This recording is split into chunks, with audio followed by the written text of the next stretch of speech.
score against the Reds and Phillies during this road trip. You'll save $1 on select tickets to the upcoming homestand May 15th through the 23rd. For more information, visit Mets.com/runs. New York Mets baseball on SNY is brought to you by Cash for Life from the New York Lottery. You could win $1,000 a day for life. By GMC. See the pros at your local GMC dealer. GMC, we are professional grade. And by Geico, the #1 insurer in the New York market.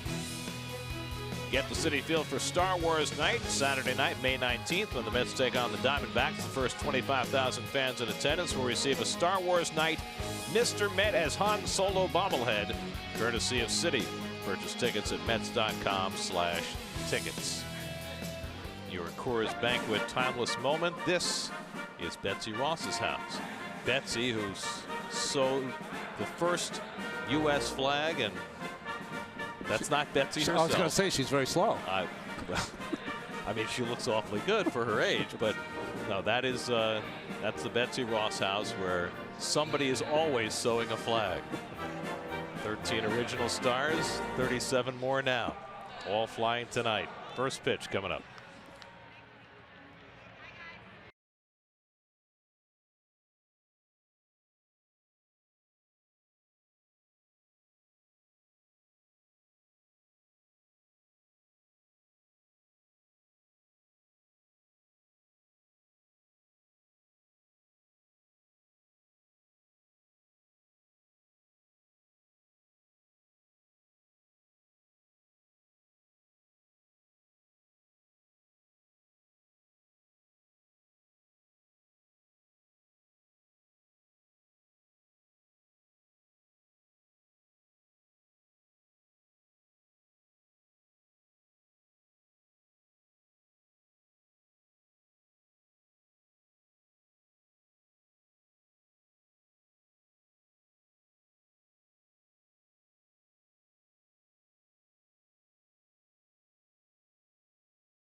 Coach and the former Phillies GM carrying out the lineup card as he did on Wednesday in Cincinnati.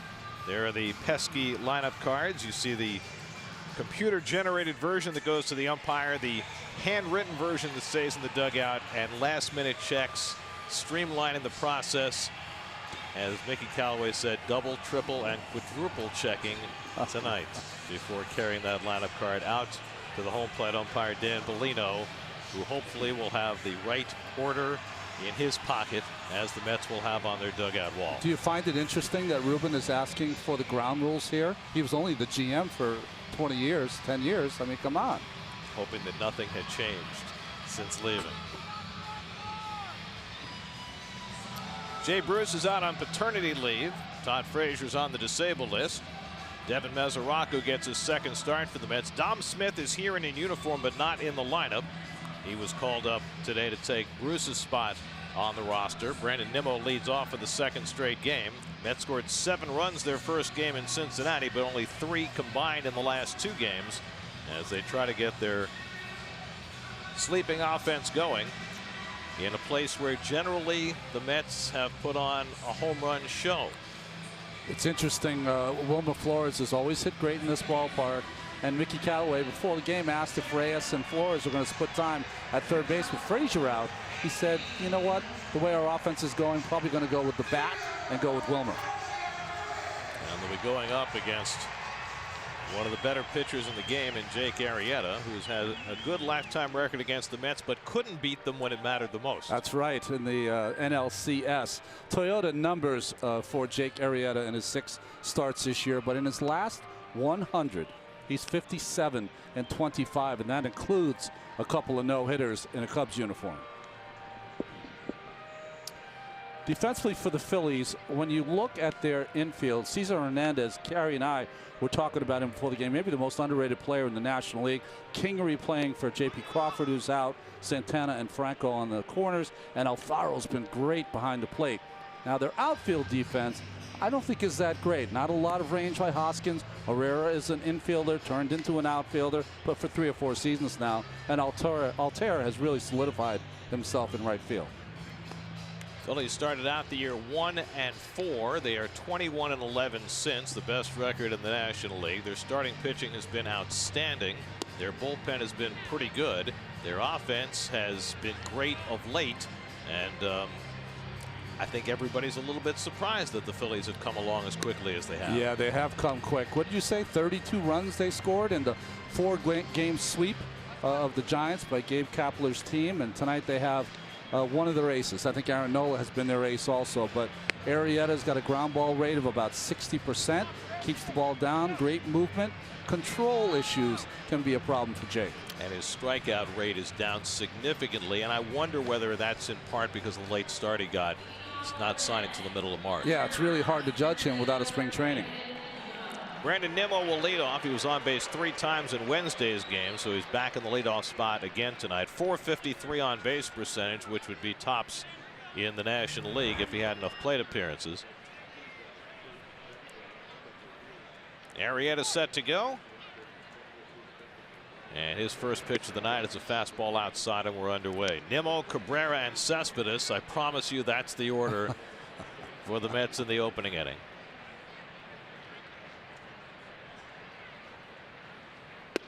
And Nemo takes a fastball for a strike, 1-1. Did the sun come up for the Mets yesterday? That was the line by Mickey Callaway during his pregame meeting with reporters today. He said, I was surprised the sun came up yesterday. Nemo flies one out to center field, and Odubel Herrera right there waiting for it. And that's the first out of the night. You might see a little different game here today because the wind is blowing. It was blowing really in batting practice, less in now. But balls that are up in the air like that are going to die. So one out. Here's Asdrubal Cabrera, whose bat has slowed down a bit over the last few days. He had been so raging hot over the first 5-6 weeks of the season, but just the last few days he's been chasing a lot out of the zone. I always feel like mentally he hasn't been there the last couple of days. So those are pitches that he was taking when he was in his hot streak. Even with that, 7th in the National League in batting starting the night, and he takes a fastball outside. And I just wonder with Cabrera, how much is too much in terms of playing time at this point in his career, and whether playing every day virtually for the first 6 weeks served to wear him down. He drives that one after an off day into right center field for a base hit. Tracked down by Altair. Cabrera going for 2, and he'll make it easily with a 1-out double. Day of rest. One booming hit for Cabrera. And this one will stay in the books, we believe. Well, a fastball that did not move right down the middle. Arrieta probably has the most movement of any right-handed starting pitcher in the game. But Cabrera splits the outfielders, and Altair, by the time he got to it, and the slip allows Cabrera the double. See the swing over top here, right on top of it. Hits the ball out in front, does Cabrera. So the Mets have a runner in scoring position with 1 out for Yoenis Cespedes, who loves hitting in this ballpark. I think you can probably say that about most of the Mets, but Cespedes has played 18 career games in this park, and he's hit 10 home runs.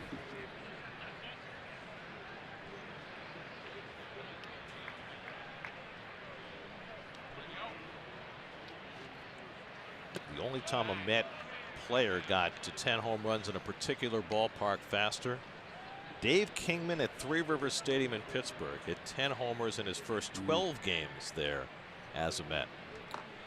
You know, the Phils the last few seasons have had a dearth of pitchers. They have some strength now there, so it's not going to be as easy. Well, think of it this way. And Cespedes takes a strike. Last year, the Mets hit 35 home runs against the Phillies. The year before, they hit 34. And the year before that, 33. Those are the 3 highest totals for the Mets against any team in a season in their history. And they've come the last 3 years against this team. And most of the damage done in this ballpark. Mets are 40-17 here since 2012. Cespedes gets one off the fists. A pop-up. Alfaro should have room. And comes back to get it for the second out. Never shed the mask, but made the play anyway, and there are 2 out. Well, he was fighting himself the whole time. He had no idea where that ball was, and it wasn't until Arrieta told him and pointed where he was is that he went after the baseball. Every catcher is taught you take the mask, you throw it as far away from where you're going, and the play becomes easier, but Alfaro still made it. So 2 out. Cabrera still at second. Here's Adrian Gonzalez hitting cleanup for the first time this season, and you see the numbers at the bottom there. He has had a remarkable level of success in this ballpark. In fact, his 13 home runs and 135 at bats, the best rate of any player who's had 100 at bats in this park. And he takes a curveball low and in for ball 1. There you see the numbers since 2012. The Mets have completely dominated here. 91 home runs in 57 games. Sorry, Fanatic. He emotes so miserably. Mr. Met was gloating right there. I wouldn't gloat too hard.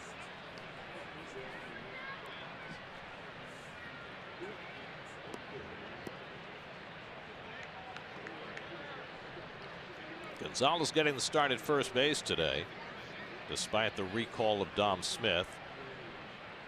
Mickey Callaway said Smith might start a game this weekend, just here for the weekend to replace Bruce on the roster. And a fastball that just misses, 2-1. You know, it's interesting in this setup with the shift. You've got Arrieta, whose best pitch is that fastball running away from lefties, but he might have to shelve that with this kind of shift and pitch more softly and in to Gonzalez to try to get him to pull the ball into the shift. He hits this one out to left center, hit pretty well. Herrera back in front of the warning track and pulls it in to retire the side. A double and 1 left. Steven Matz heads to the mound here in Philly when we come back.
runs scored, and they've been scoring them in bunches lately. Odubel Herrera leading the National League in batting. Carlos Santana 15 RBIs in his last 6 games. You get the idea.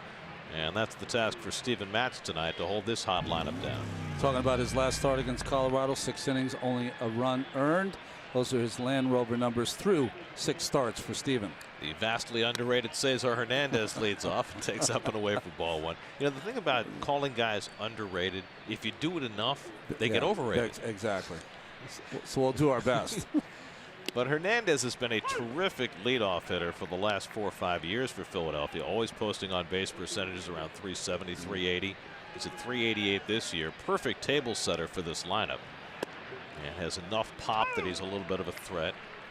Everyone in this lineup just about sees 4 or more pitches every at bat. So, in fact, coming into the day, the Phillies have 5 of the top 50 hitters in the majors in terms of pitches per plate appearance, including Hernandez at the top and Altair, who hits number 2. Matt's ahead 1-2, and he strikes him out on a foul tip, held by Meseraco, catching Matz for the first time. 1 out. Well, defensively for the Mets, you see in the infield, gold for Gonzalez. Flores is going to be playing a lot of third base. Rosario Cabrera up the middle. Meseraco is going to play almost every day in the outfield. Nemo plays center. That's his 7th start. Conforto, his 3rd start in right field. And Cespedes now 4 outfield assists this year, 64 in his career. Devin Meseraco just trying to get a win on the board. I saw that number 2. 0-20 this year in games he's played. It's almost impossible. It's like a catcher's Anthony Young. Except AY, you know, he did that to himself. He actually lost those games. Yeah, it's not all on Devin, right? Sometimes it's the folks around you. And Altair goes after the changeup. A good one by Matz, 1-2. It's the best arm speed I've seen from Matz on his changeup ever. I don't usually say that.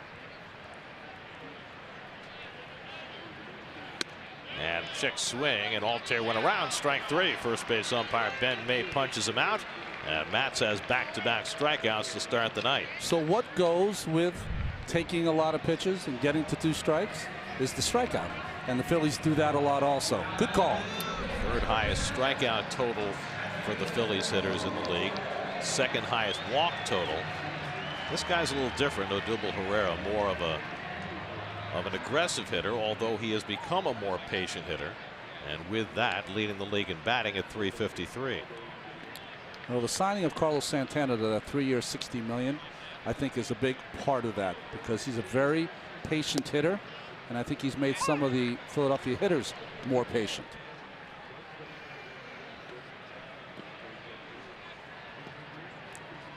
As Ronnie mentioned, Herrera has reached base in 39 straight games dating back to last year. Every game he's played in this year. Very upset at not starting opening day as he drives this one to deep right field, and that's way out of here. Odubel Herrera cranks one out of the ballpark, his 6th home run of the year. And as he did in his last start, Matz gives up a 1st inning home run to the number 3 hitter. Nolan Arenado against the Rockies, and now Odubel Herrera tonight. It's 1-0 Philadelphia. Well, Arenado hit him into the apple, and Herrera got a hanging curveball and did not miss it. He is red hot. We've seen him at his worst, and we've seen him at his best. And when he's at his best, he doesn't miss those mistakes from pitchers. First curveball that Steven's thrown all game, trying to throw it for a strike. It was going to be a strike, but Herrera jumped all over it. 6 home runs for Odubel Herrera, half of them against left-hand pitching. And he's now reached base in 40 straight games. Here's Rhys Hoskins. Hoskins hitting cleanup. Big high leg kick, but he gets the foot down and transfers that weight from his backside to the front as good as you can do it. Hoskins, who arrived on the scene last year with an incredible power display, 18 home runs in 50 games, got off to a good start this year, but he's really been struggling lately. Well, he usually has a high leg kick like Herrera, but he has kind of limited that or morphed into a smaller leg kick because he's been having trouble getting that foot down in time. Another good changeup by Matz, and it's 2-2 to Hoskins. Rhys Hoskins played in 50 games last year and finished 4th in the Rookie of the Year balloting. That's the kind of impact he had in an incredibly small sample. Only person who had more, I think, was Willie McCovey. 59 games, and he won the Rookie of the Year. 1959? I think so. 2-2 coming. And he fouls off the fastball. So notice what Matz is doing. He's trying to throw a lot of changeups early in the count and then elevate with 2 strikes, a la Jacob deGrom. Makes a lot of sense in today's game. Well, we heard Noah Syndergaard coming out of his last start talk about elevating more. We'll see Noah tomorrow night and see how he can put that into practice. Curveball misses down 3-2, but that's the name of the game for pitchers now. Yeah. The upper part of the strike zone and the 3 inches above belong to the pitchers now, with hitters so concentrated on elevating the ball. And that's hooked down the left field line foul. But there's an art to it, Gary. I think a lot of pitchers just feel like they can throw it head high and the hitter's going to swing at it. It has to be high enough so it's out of the strike zone, but low enough so it looks appetizing to the hitter. That's not that easy. Well, I guess the question is, and I guess it depends on the hitter, do you have to go up out of the strike zone, or can you pitch at the top of the strike zone? At the top of the strike zone if you have something on it. Yeah. It's whether you have life at the top of the strike zone. Some guys, when they're up in the strike zone, the ball is just straight and flat. Well, with Matz, who throws more of a 2-seamer, I wonder whether it's harder for him to elevate. That's too high, ball 4. Changeup on 3-2, and Hoskins is on. I think what's hard for Steven is that he has spent most of his career trying to work down in the strike zone, and anyone who spends most of the time down and make that transition up leaves a lot in the middle while they're trying to work their way up to the top. The only one who hasn't, in my estimation, in a long time, deGrom. He made that transition very easily. Well, with a guy like Syndergaard, because he throws 99, is that transition made easier because, you know, the ball in the middle of the zone might not get hit as often as somebody throwing 92? Yeah, but I think the problem with Syndergaard, and we'll talk about it more tomorrow, is that, dare I say this, almost throws too many strikes.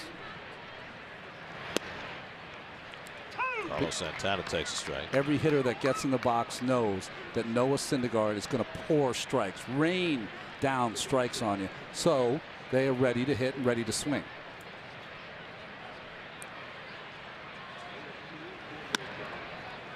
It's funny, I remember 20-something years ago having the exact same discussion about Brett Saberhagen. There you go. Right? He threw as hard as anybody in the game, That's but threw virtually every pitch for a strike, and hitters sometimes got a little too comfortable against him. Hoskins at first and 2 out, and Santana jumps back from the fastball. Santana's numbers are dreadful, but lately he has had a real hot streak. He has an extra base hit in each of his last 9 games. He drove in 13 runs in a 4-game series against the Giants, half of his RBIs for the season. So all of a sudden the former Indian has come to life. You knew someone was going to pay. He's too good of a hitter, professional hitter. He's improved around the base at first base also. Former catcher who signed a 4-year deal with the Phillies. And he bounces one down to third. Flores will go the short way to get the out, and that retires the side. But the Phillies jump in front. Odubel Herrera cranks out a curveball. 6th home run of the year for Herrera. 2nd straight start. Matz has given up a long ball in the first. 1-0 Phillies after 1.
Wilmer Flores leading off the second inning for New York and takes outside from Arrieta.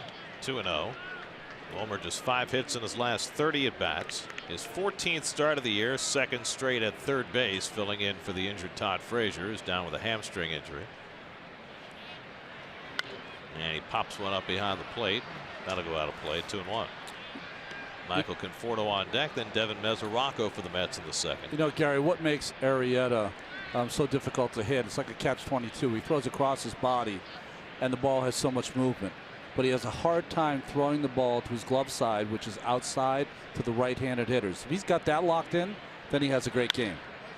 Down the right field line, Altair coming over toward the line and runs it down in fair territory for the first out.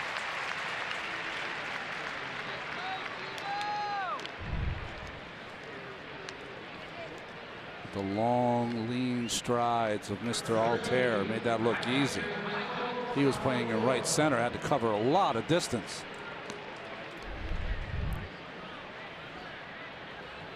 So 1 out and nobody on now. Michael Conforto, 3 hits in the series in Cincinnati. Mets are hopeful that that'll be the start of something. And he takes the curveball down from Arrieta for ball 1. Because what has transpired for Conforto has been disconcerting. He's hitting just 191. Only 2 home runs through his first 89 at bats, and he bangs that one up the middle for a 1-out hit. So with the shift on, Conforto found the space to the left of second base, and the Mets have their second hit. Beautiful. Just baby steps for Conforto. What are you going to face from Arrieta? Mostly fastballs and changeups away. Just work the middle of the field. Take what they give you. Well, I thought it was encouraging when he hit that opposite field home run in Cincinnati the first game there. And he's got to do more of that. Use that side of the field because that's what makes him so special. Here's Devin Meseraco, his second start for the Mets, and he grounds one foul. Watch Arrieta. Watch where he steps. He throws across his body as much as anyone I've ever seen. When I first started pitching, I kind of threw like this, and they made me get out of throwing across my body because they didn't think I could take the workload. It takes a physical specimen to do what he does, and he is a physical specimen. Nobody's in better shape than Arrieta. Meseraco pops one a mile high. Alfaro out, Franco in. Franco will take charge of it for the second out. Did you see that again? Alfaro did not take the mask off, so I guess he feels more comfortable with that mask on. To each his own.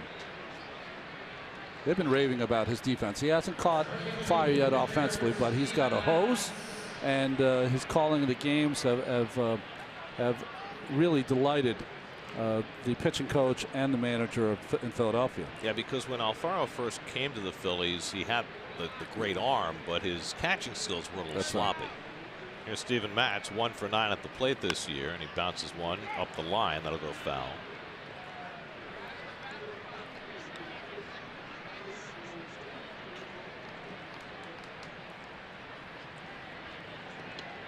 Well, since 2015, nobody has more wins than Jake Arrieta. He's got the 3rd lowest ERA as well, behind Kershaw and Scherzer. Remember, he won the Cy Young Award in 2015 and gave up 4 earned runs in 5 innings, I think, to the Mets in that NLCS game. That second half of 15, from the All-Star break on, he had a 0.75 ERA. He finished 22-9 that year. 22-6 that year, excuse me. Hernandez throws out Matz. That ends the inning. A hit and 1 left. I like the hats. Can you get one of those? That's like how I got there today.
by Empire City Casino. This date in 2006, Xavier Nady hit one of the center field fence at Citizens Bank Park, and Aaron Rowan gave up his face to make the catch.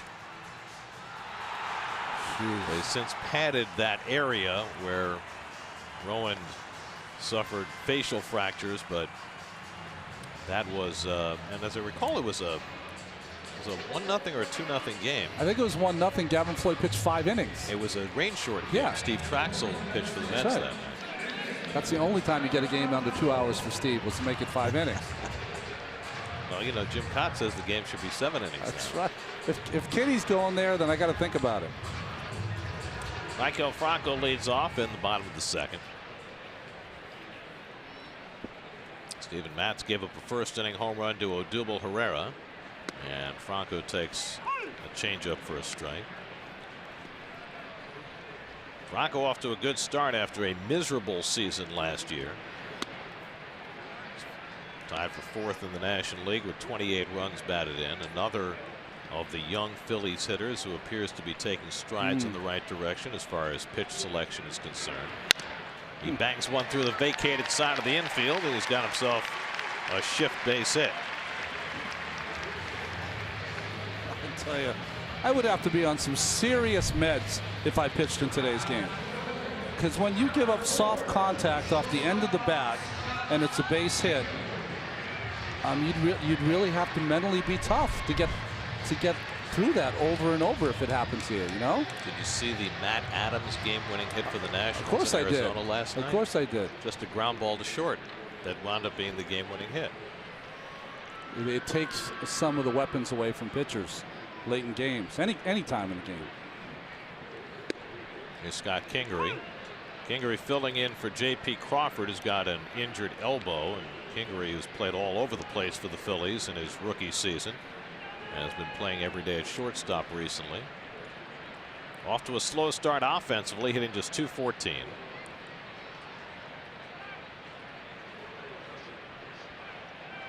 This is the player that the Phillies thought so highly of that before he played a day in the major leagues, they gave him a 6-year contract with 3 option years. So basically they can control him for 9 years, and they did that before he ever played a single day in the majors. You know, my first thought when he got that contract is that will ensure that he'll come up when he's ready, or even be pushed up when he's ready, as opposed to holding guys back because you don't have a contract on them. Right. Well, he was going to start the year in the minor leagues because they wanted to save the year of service time, as many teams have done. He hits this one to shallow center. Nemo, with a start and stop approach, gets there to make the catch. 1 out. But because they signed him to the deal, he started the year in the major league. Beautiful thing. I remember when Ryan Zimmerman came out of Virginia in 05, and he signed within a week with the Washington Nationals. He said, I want to sign. As soon as I sign means I'm going to be up in the big league sooner. And he was up later that year. Here's Jorge Alfaro, the catcher.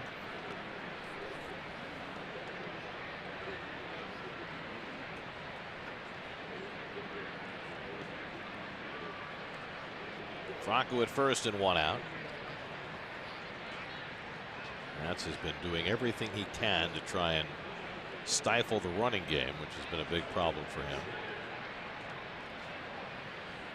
Certainly been a point of emphasis on this Mets staff.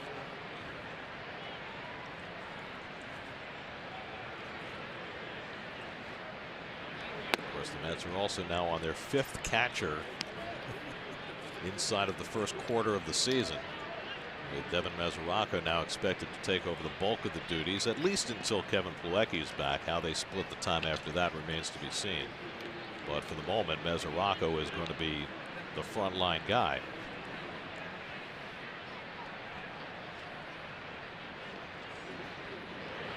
Curveball line past Rosario into left field, a base hit for Alfaro. So another hit off the curveball for Matz, and the Phillies have 2 men on.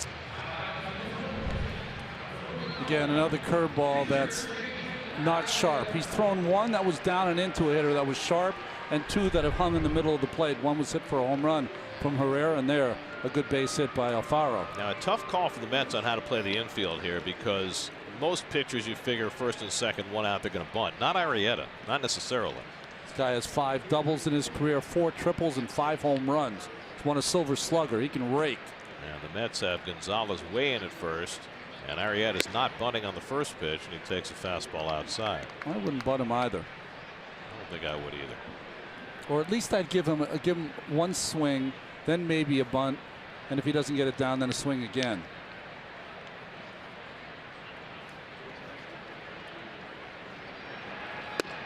Well, again, he was set to swing. Ball and a strike.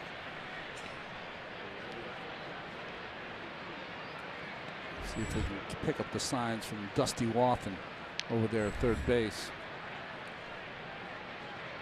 Dusty Wathan's a great baseball Great name. Long-time minor league manager. Brother could play a little bit. John Wathan, Yep. fastest catcher ever. Sorry, John Stone. Arrieta did not like that high changeup call. Dan Bellino said, well, that's how it goes, kid. Here's Dusty. Good baseball, man.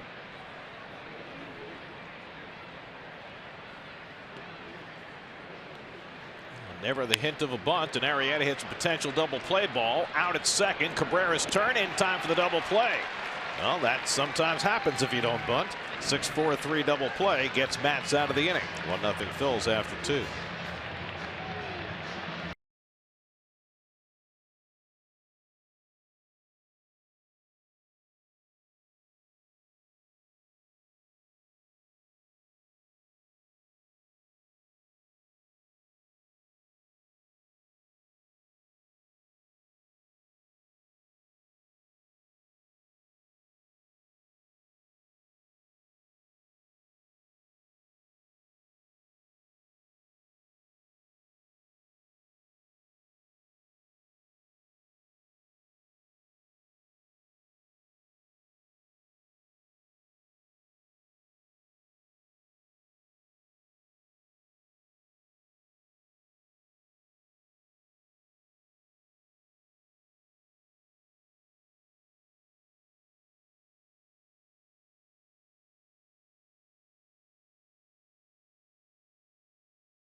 Pitch, swing and a miss, struck him out.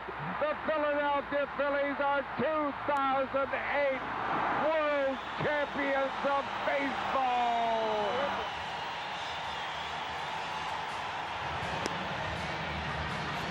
The completion of the suspended game. The perfect season for Brent Lidge. That's right, 47 for 47. And the sound of Harry Callis's voice. Timeless. Could always listen to that, huh? Yeah. Now the Phillies won it all in 2008. They took a rather steep decline after that. They went back to the World Series the following year, lost to the Yankees, and then kind of went slowly downhill after that. But they're on their way back up. See, out of here is something that has existed for a long time, Ronnie. Well, you do it different than Harry did it, but Kuiper. I mean, yeah. it's Oh yeah. It's a whole thing. It's Tim how you deliver. McCarver in the deodorant commercial back in the 80s. That's right. Remember that? You're the only one that delivers, though, the double out of here in the extra innings, which I like. There's Harry. There's Harry Callis, an absolute legend here in Philadelphia. Before I'm done, Gary, there's going to be one of you in Citi Field. I am going to make it happen somehow, some way. There are going to be a lot of statues up before that. Trust me. Here's Ahmed Rosario leading off in the 3rd inning. Ahmed had a good series with the bat in Cincinnati, 4 hits and 9 at bats, and thriving out of the 9-hole. And back there again tonight. Brandon Nemo on deck, and then Cabrera, and a cutter on the corner. And it's 0-2.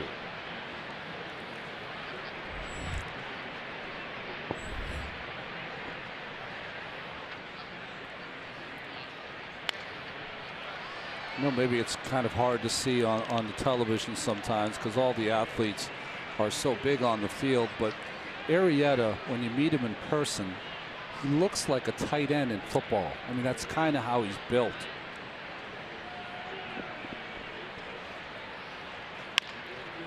Chopper for the shortstop, Kingery, throwing against the speed of Rosario and gets him by half a stride, 1 away. Well, Arrieta, by his own admission, was a little overweight when he was in high school and found that he liked to work out, and more recently discovered Pilates, which turned out to be his workout of choice. Well, I think all of the players are starting to realize that to have that not only strong but elasticity of the body is just as important in these long seasons. Well, and proper hydration and proper nutrition and all those Sleep, things that go with it. well, everything. I mean, you don't have to go back that far to recall a time when athletes of all stripes, whether it's football players, baseball players, steak and potatoes was their go-to. I would love to play. I wish I was playing now. I would eat up all of this wonderful knowledge that they have now. Nemo flying out to center his first time up.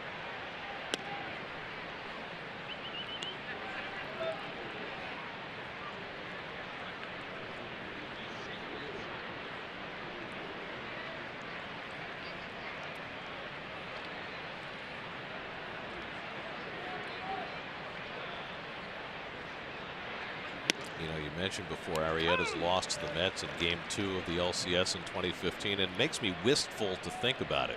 Yeah. Because remember, the Mets ambushed him in the 1st inning. Granderson single. That's right. Wright double. Murphy 2-run homer. 3-0, just like that. And he was pretty good after that. You know, had to be. But Syndergaard was better. Yeah. The Mets ended up sweeping that series. But that was huge, that Game 2, to jump on Arrieta, who'd been so good. Nemo caught looking. And that's the 2nd out. Remember I said before, the glove side are inside the lefties, outside the right-handers. If Arrieta is making that pitch and getting that call, like he did from Bellino there, that's when he has the special games. That's his first strikeout of the night. We mentioned his strikeouts are down. Did not have a strikeout first time through the batting order. There's your umpiring crew. It's actually Jim Reynolds who's the crew chief on that unit. As Dribble Cabrera drove one to the gap in right center for a double his first time up.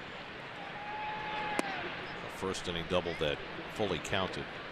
I want to go back to the lineup snafu on Wednesday just briefly one more time, because I think a lot of people were confused about what happened and why it happened. And here's the way you have to think about it. Okay, Flores batted when Cabrera should have batted. He struck out. Once the next pitch was thrown to Cabrera, Flores' at bat stuck. That's right. And because Flores batted and he was supposed to bat 3rd, the man who was supposed to be up next was Bruce. Okay, Bruce. Because Bruce failed to take that plate appearance, that's why he was called out. Now, and that's basically, that's in all its simplicity, that's the way the rule. But to let people know, at any time Bruce could have went up and taken the at bat for Cabrera, even if the count was 1-1 or 2-1. Or when Flores was batting, yeah. If the bench realized that it should have been Cabrera batting, then Cabrera could have gone up and taken over the at bat in the middle.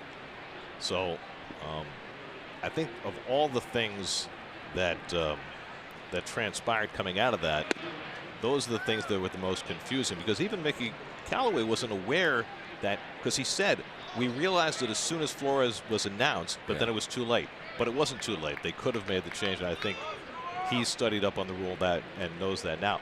Now, in all probability, we'll never have to deal with it again because those things happen so rarely. But you know, I think we all became a little more educated. I spent the last couple of days with my father, and he was a baseball coach for well over 30 years. And I asked him if it ever happened to him. He said, nope. So it is. It's just a rare thing, and each time it does happen, because it's so rare, it's very confusing. Well, I saw one of the worst ones ever. Game with Montreal back when the umpires were on strike, and there were replacement umpires, and Felipe Alou made a double switch, and the umpire wrote it down in his card wrong. So when it came around the next time, they called the Expos for batting out of order. Oh, you can only imagine Felipe's reaction to that.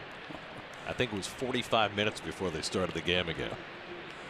All I can think of is Pacino, right? I'm out of order. You're out of order. 3-2 to Asdrubal, and that's outside, ball 4. So Cabrera aboard for the second time. The first walk given up by Arrieta.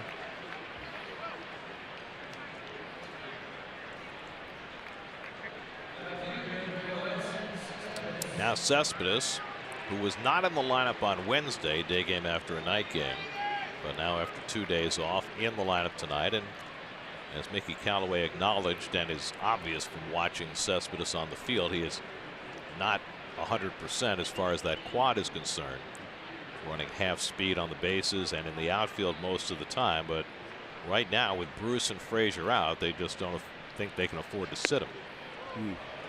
And you know, the unfortunate fact is that we've seen this happen before with Cespedes, that he tweaks something mildly, he tries to play through it, and then sometimes worse things happen, and they're hoping that they can stay out of that scenario this year. They're hoping, but it's never happened when he gets in that.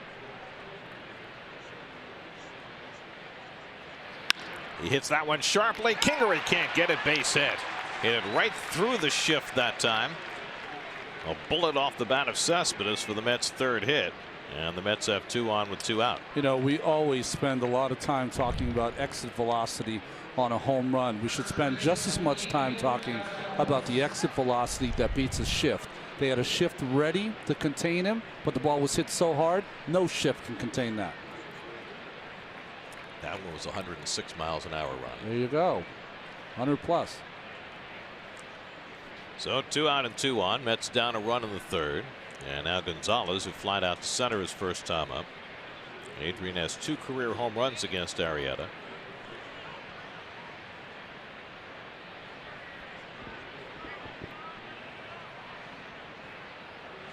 And he takes a fastball away. 95 from Arrieta, as hard as he's thrown tonight. First at bat, Gonzalez was all over that ball. He hit the left center. In the middle of summer, that would have been a home run.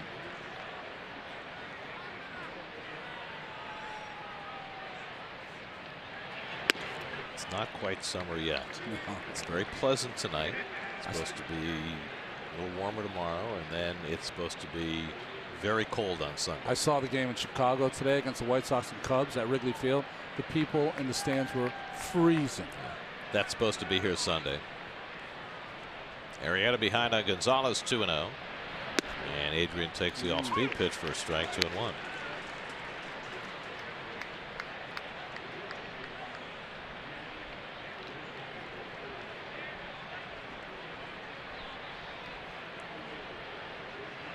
That's a lot of RBIs. Some very exalted company. Pops one foul. He's had a couple of big RBI games this year, including 5 RBI game in San Diego. Hit the 2 home runs the first game in Cincinnati. That's right. Well, his numbers in May are much better than they were in April, right? Hitting cleanup for the first time this year in the absence of Frazier and Bruce. 2 out, 2 on, 2-2 to Gonzalez. And the curveball gets him swinging. Alfaro goes over and slaps the tag, and that retires the side. A couple of strikeouts in the inning for Arrieta to get through some trouble. 1-0 Phils in the third.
Struggle on offense. Down 1-0 as we go to the bottom of the third.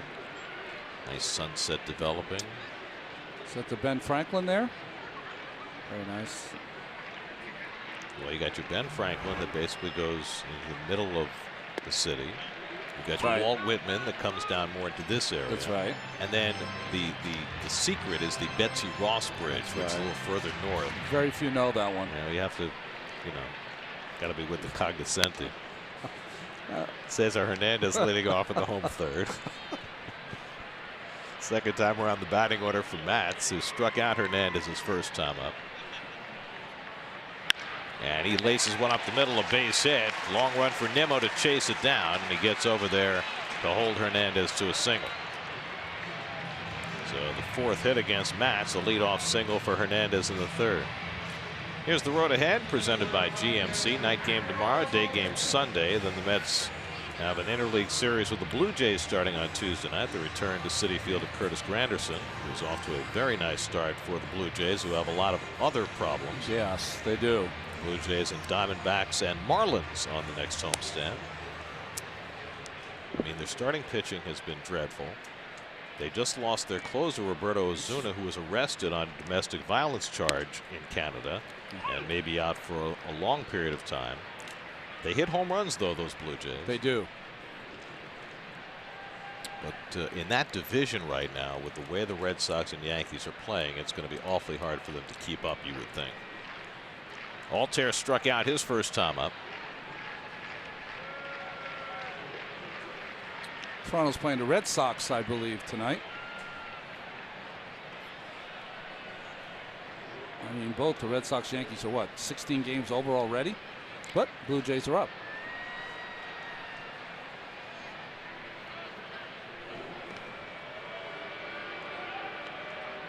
And they're up against Chris Sale.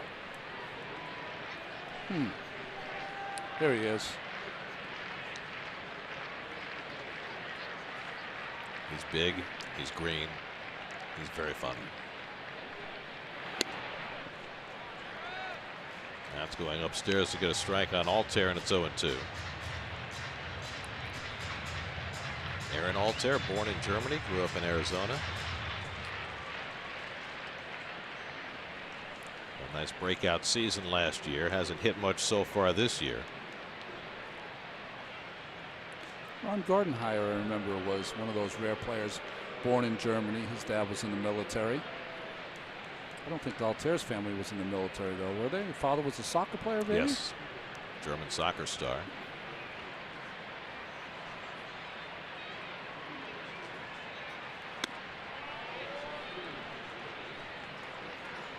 It's got to be an incredible job of cramming right now for Devin Meseraco to get up to speed on catching this Mets pitching staff. I really liked his body language in catching Wheeler on Wednesday.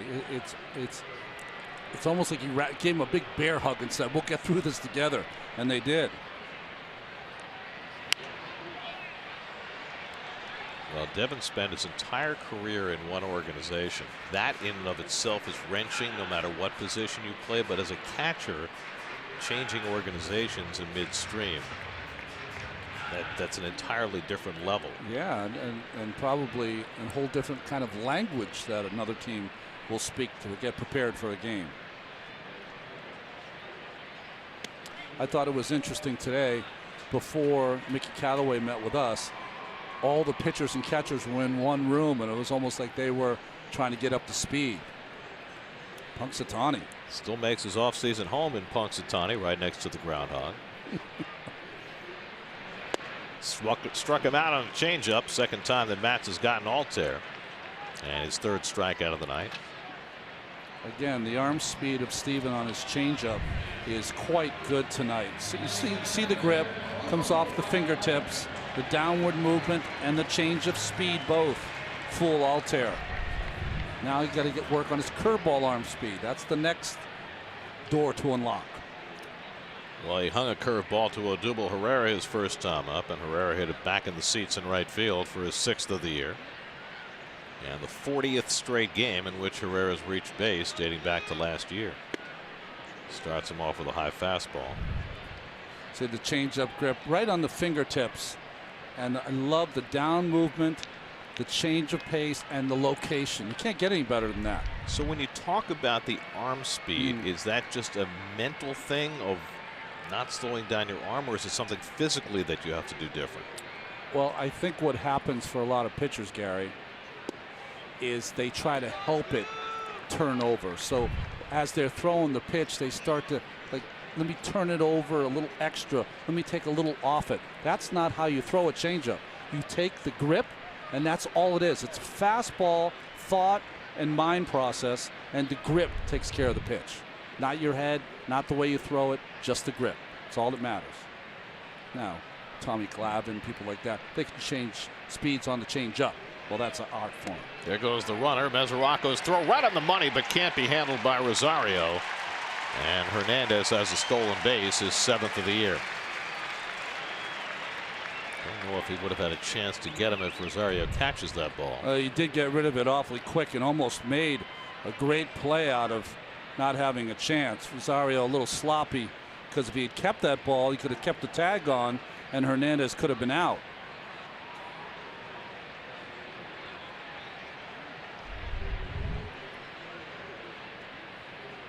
So runner in scoring position for Herrera, and he takes a curveball, a fastball for a strike, and it's 2-1. 3-1, excuse me. Well, Mats continues to struggle with stolen bases.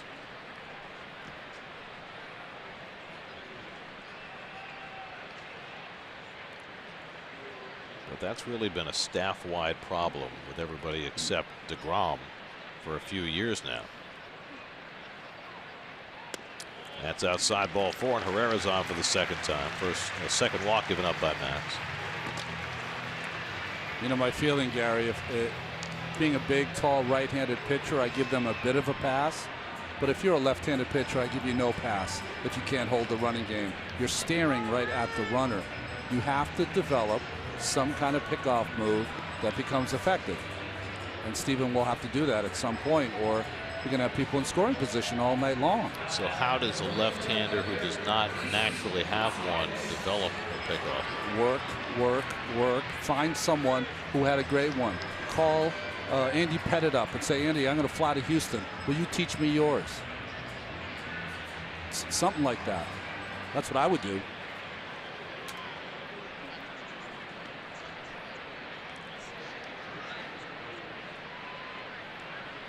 Now Rhys Hoskins, who walked his first time up. Hernandez at second, Herrera at first with 1 out. And Hoskins takes a changeup for a strike.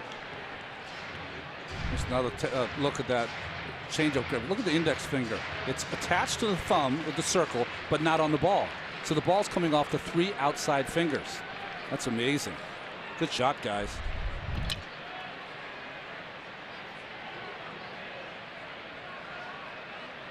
So I've got a question for you.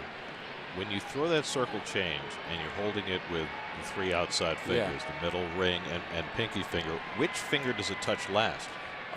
Usually the longest finger. So it's your middle finger. So the middle finger will come off last. But this is on the ball, but as soon as you start to let it go, this comes off, and it's just off those 3 fingers. Very cool. I could never throw one.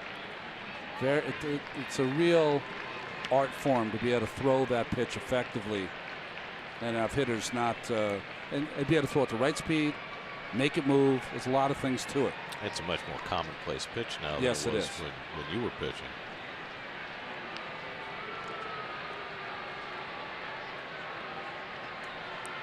One and one to Hoskins. He runs that fastball inside, 2-1. When I was pitching, if you were a starter and didn't have a great breaking ball, they wouldn't even look at you. You know, if you said, I'm a fastball changeup guy, well, nice to meet you.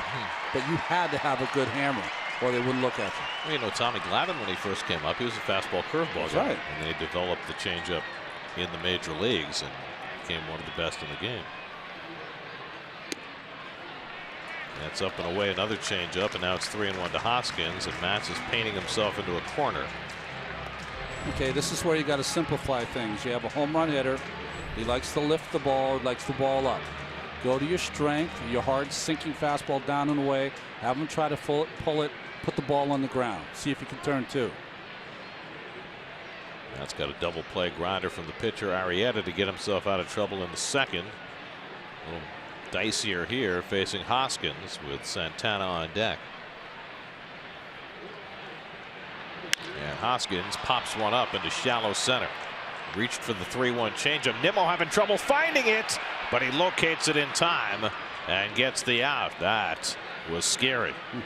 For the longest time, Nemo couldn't find that ball in the twilight, and then finally picked it up.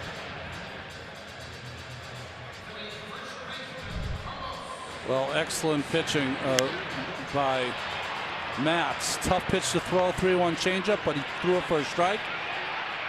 And finally, Nemo, hands up. No one was going to get there. That's got to be the most helpless feeling. Looking everywhere, looking in a big circle, and finally picked it up. Fortunately, he was in the right area code. 2-1-5. I mean, there just wasn't enough time for Conforto to get over there and help him. So now 2 out and 2 on for Santana, who takes a fastball for a strike. Santana grounded into a fielder's choice his first time up.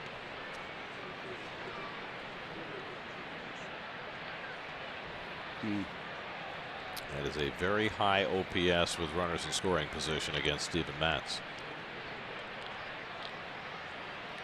That's why coming into the day, despite giving up only 21 hits, 19 runs.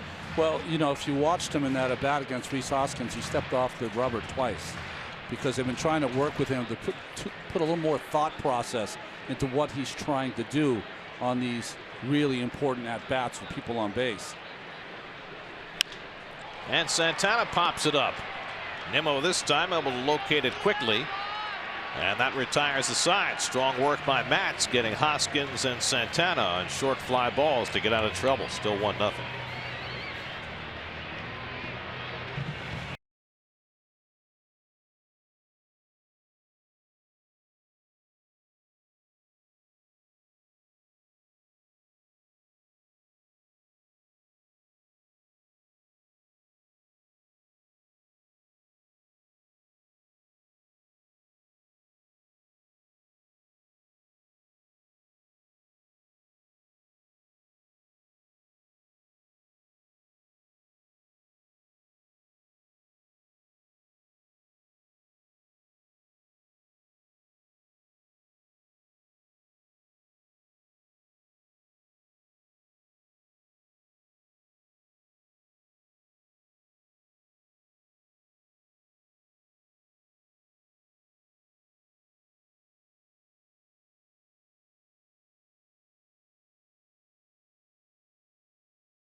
Fourth inning, Mets down 1-0.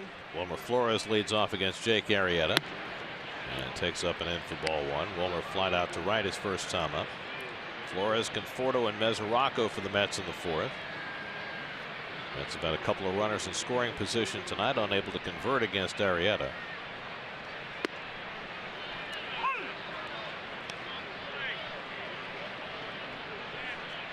Dan Bellino's been calling that pitch up in the strike zone. The hitters don't like it. You better get used to it.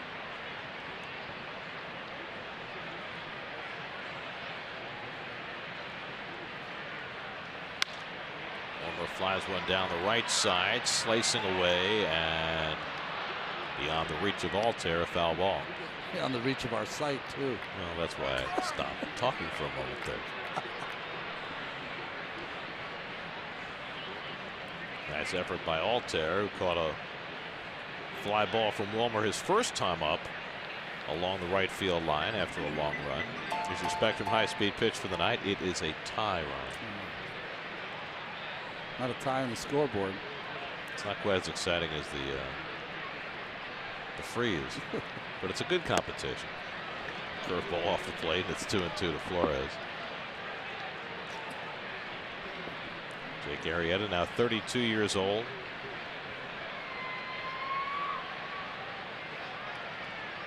That's ripped down the left field line by Wilmer, but that'll go foul. So we saw this a lot with Harvey sometimes. Takes the ball out, pats the glove, and then comes back out with it. Worked for Greg Maddux. It did, didn't it? Didn't work there, hanging hook.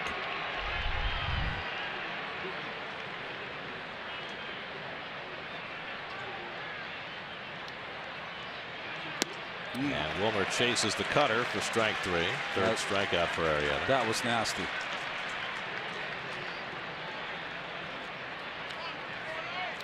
Well, tonight in Los Angeles, Matt Harvey makes his debut for the Reds. That's not true there, you know. He's wearing 32, right? He's wearing 32.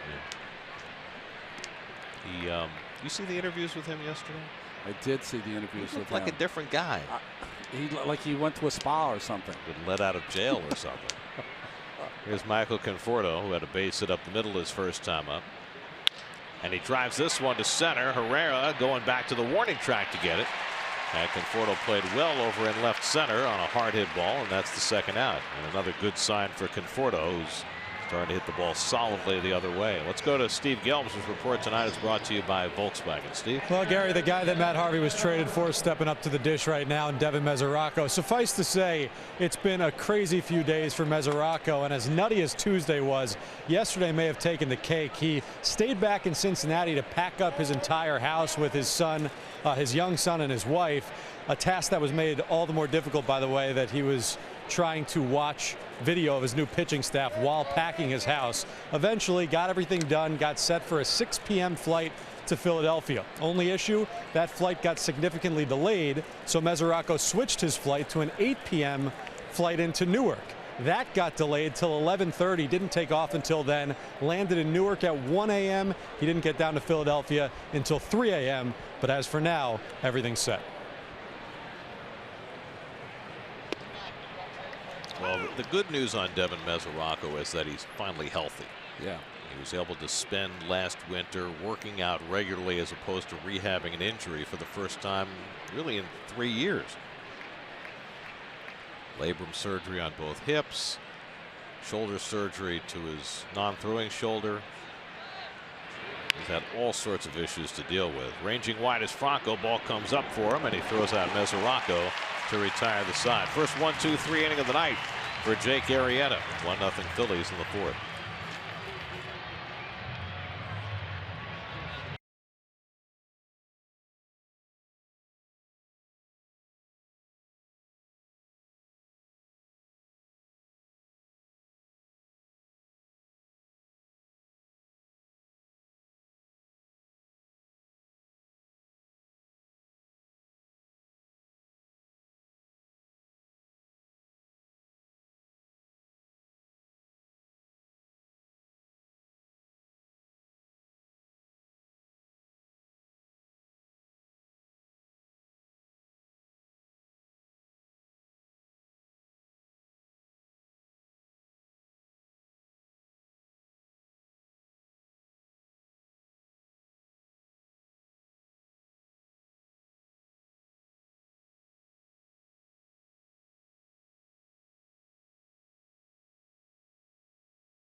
Philadelphia with Matt Harvey's number 33, but apparently it was 32 and they changed it to 33.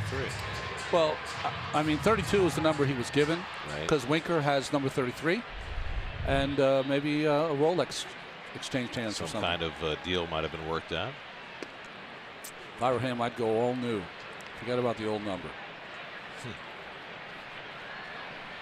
Michael Franco single to center his first time up.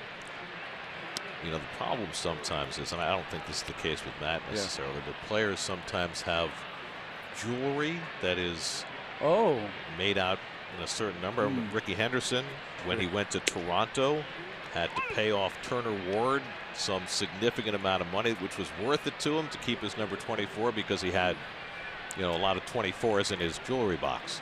Well, fly ball to center field off the bat of Franco. Nemo hoping to avoid another adventure. This time handles it routinely. 3 straight putouts for Nemo, and that's the first out of the 4th. Nothing against Turner Ward, but he should have given up that number for free. I mean, that's Ricky's number's different than other numbers. If I recall correctly, it was here in Philadelphia. John Kruk had the number Mitch Williams wanted. Oh, right. Yeah. Okay. And I think Mitch got the number for a case of beer. You got to know your customer. Exactly. It's got Kingery, and he takes a change up for a strike. Kingery flied out to center his first time up. I was going to make a joke, but I don't know where our sponsors are, so I'll stay away from it. I'll get you a list. Okay, give me a list, will you? So I can work around, have some fun and work around the sponsors. That was a foul tip, and it's 0-2 to Kingery with Jorge Alfaro waiting on deck. Phillies got their run in the first on a Double Herrera home run. It's like deja vu all over again for Steven Matz. His last start gave up a first inning home run, and Mets never scored for him, and he lost the game 2-0. Well, his last 8 road games, he has not won a game, and they've scored 14 total runs in those 8 games, including this one. Curveball line the other way, and Kingery's got a base hit.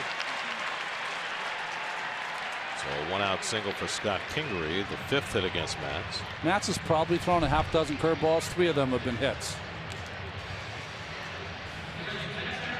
So you come into a game, you know that the curveball is one of your primary weapons, and you're just not throwing it the way you want to. At some point, do you abandon it? Never abandon it, but you get smart with it. What you say to yourself is you throw to hitters you know take the first pitch for a strike, or he was ahead in the count. Kingery, bottom one out, throw one in and it hits the plate. Really snap one off as much as you can. That's how you find out the feel. There's Jorge Alfaro, who had a base hit on a curveball his first time up. We're on picks tomorrow night, so our next SNY telecast will be Sunday afternoon, 1:30 start here in Philly. Pre-game coverage at 1 o'clock. That'll be Jacob deGrom's return from the disabled list Sunday. Mets and Phillies right here on SNY. I got my picks suit for tomorrow, Gary. Double play ball to Rosario. The turn by Cabrera. Mets turn their second infield double play of the night behind Steven Matz, and that gets him through the bottom of the 4th. Matz continues to pitch well, still trailing 1-0.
Record for most strikeouts by a pitcher in Phillies history. God, it's hard to go against the big lefty, isn't it? You would think so. But maybe not. Maybe Schilling have a 300 year here? How about the guy in the 50s? He was pretty good through a lot of innings. That's right. The big innings is the key, right? Yep. It's not the real Liberty Bell, folks. Just a neon portrayal.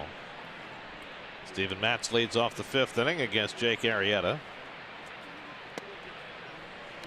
That's grounded out to end the 2nd inning. Arrieta, who pitched a gem against the Nats his last time out, 2 hits in 6 innings.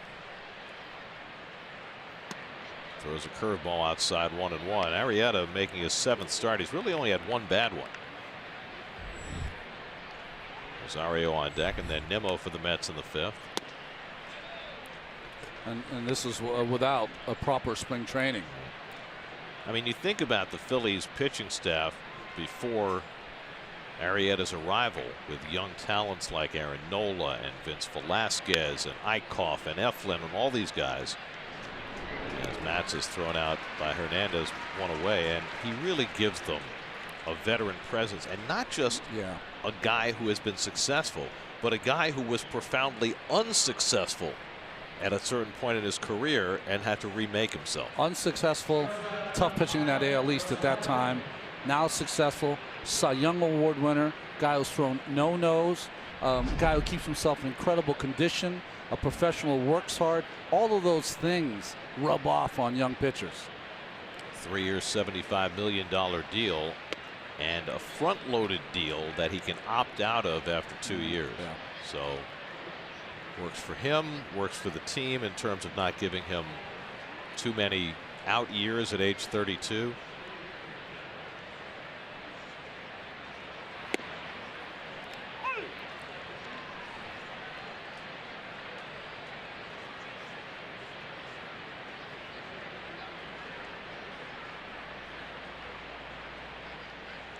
Rosario bounced to short his first time up. And he takes the fastball upstairs, 2-1. You know, the time you really become a pro is when you figure out who you are. You can look in the mirror and you know what kind of either player or pitcher you are. The problem is that you get so much information and so many people who want to give you good ideas of how to make it in this game, but it's on you. It's on you to figure it out. And you can have little angels on your shoulders that'll help. But in the very end, it is, who am I? How am I going to get the best out of the ability I have? And how can I look myself in the mirror and say, boy, I gave it all I had with what I had. And that's what happened to Arrieta, with some help, of course. You know, we were talking earlier and kidding about the number change for Harvey tonight in Los Angeles. Another chance for Hernandez, 2 out. You know, the whole thing for, and I've talked to him about this, Jake Arrieta, is that he got some new eyeballs on him. And people in Baltimore, because he had not had a lot of success, looked at him not like you look at an elite pitcher. And when he got to Chicago, they looked at him like an elite pitcher, and he performed like that. Well, I mean, he has said that at age 27, he thought he was done. He thought his career was over.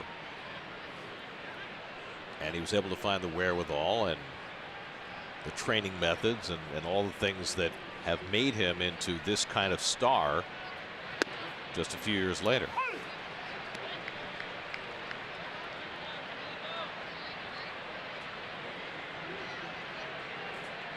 But he never had that initial Harvey push.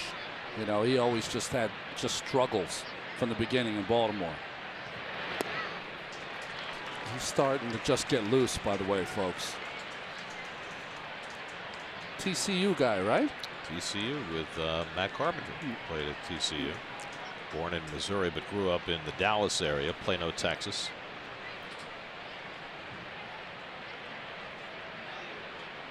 Oh, 0-2 to Nemo, who's flied out and struck out tonight. And Brandon lays off 1-2. So he missed with that pitch, and you see he was mad. Arrieta's mad at himself. He missed with that pitch in because he knew he had Nemo set up. So since he did miss coming in with that fastball, he can come back in there if he wants.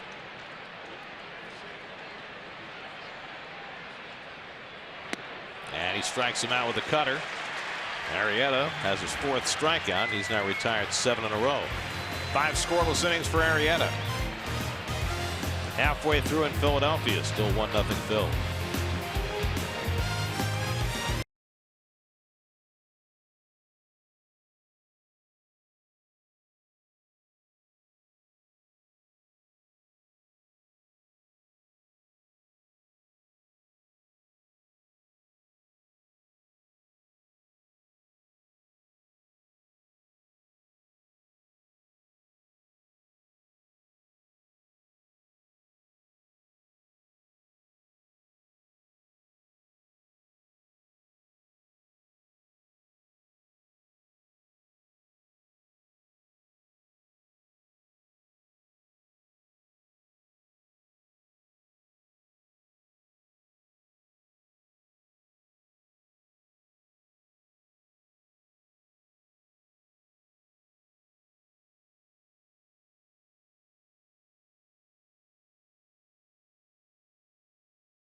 Home 5th inning. Jake Arrieta leads off against Steven Matz. Arrieta bounced into a double play in the 2nd inning. We have 2 double plays generated by Matz tonight to help him out of trouble. He gets the changeup in for a strike. A lot of changeups for Matz tonight. He's had a good one. Yeah, it's been his best pitch. Why not?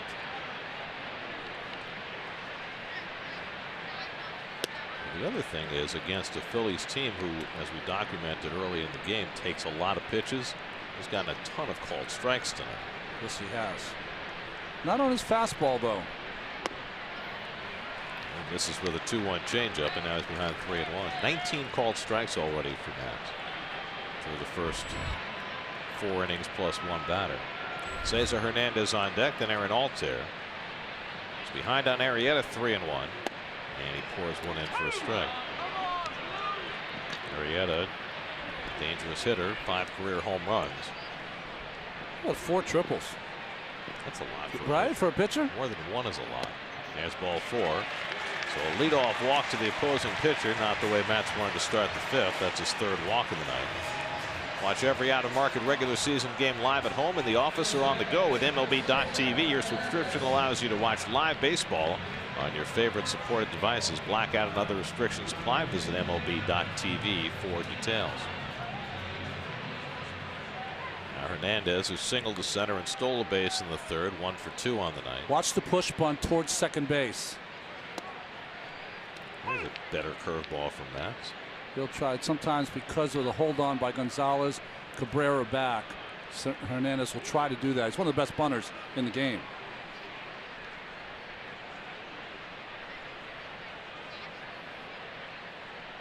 More infield hits and more bunt hits than anybody in the major leagues the last 2 years. And a half swing on the sinker. He went around.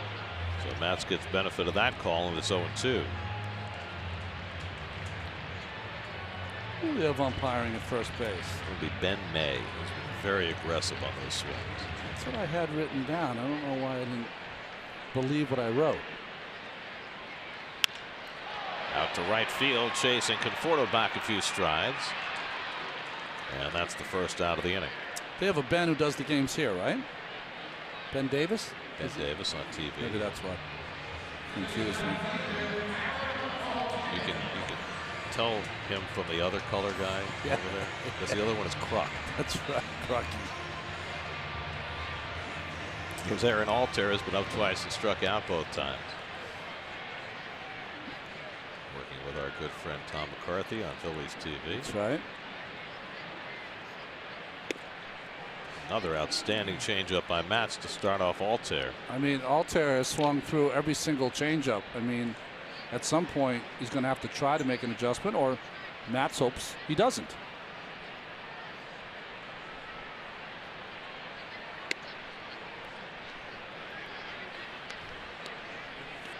Dubal Herrera, who's responsible for the only run in this game, is waiting on deck. It is rather amazing how reminiscent this start for Max has been to his last one. Last time he hooked up against Chad Bettis, who threw 7 scoreless innings. And the home run that he allowed in the first inning was enough to beat him, hoping that the Mets will be able to break through at some point against Arrieta if he holds the fort. Now he's behind on Altair 3-1. So his changeup has been outstanding. His curveball, a little bit of a struggle, but he hasn't thrown enough fastball strikes. I think that's, you know, where it could get better for Steven. He throws another 3-1 changeup and gets a strike with it. He's got a better feel for his changeup than his fastball. He's walked 3 tonight, struck out 3. Arrieta at first, not going to be running, and Altair takes it low, ball 4. So 2 walks in the inning and 4 for the night for Matz, and now he's got to face Herrera with 2 men on. Well, this might be a nice time maybe to come out if you're Dave Ireland and just give him a quick how do you do? Slow down. There we go. He'll do that, and Mickey Callaway will get on the phone to the bullpen. Well, they've worked really hard with Steven Matz to work himself out of these innings, you know, keep it from a crooked number. And he's done it so far, only giving up the 1 home run. Island wants to remind him of that, also remind him he's got good stuff. Don't walk people, throw strikes. As Seth Lugo gets cranking in the bullpen, important to let you know about the state of the Mets bullpen. Hansel Robles went on the disabled list today with a knee injury. The Mets called up lefty Buddy Bauman, whom they had picked up from San Diego earlier this year. But Bauman, while he's on the roster tonight, is not eligible because he has to serve a 1-game suspension for a fight that the Padres had with the Rockies before he left there. So Bauman is on the roster but not available, which leaves the Mets 1 short in the bullpen. The other news on the Mets pitching staff is that they plan to skip Jason Vargas's next start, with the off days coming up on Monday and Thursday. So here's Herrera with 2 aboard and 1 out, and he takes a strike. Plan is for Vargas to throw a simulated game on his regular day Tuesday, and then hopefully get him back in the groove for his next go-round. Although those are the simulated games he was throwing before he made his first start. Presumably this time he'll pitch without an L screen. Yeah.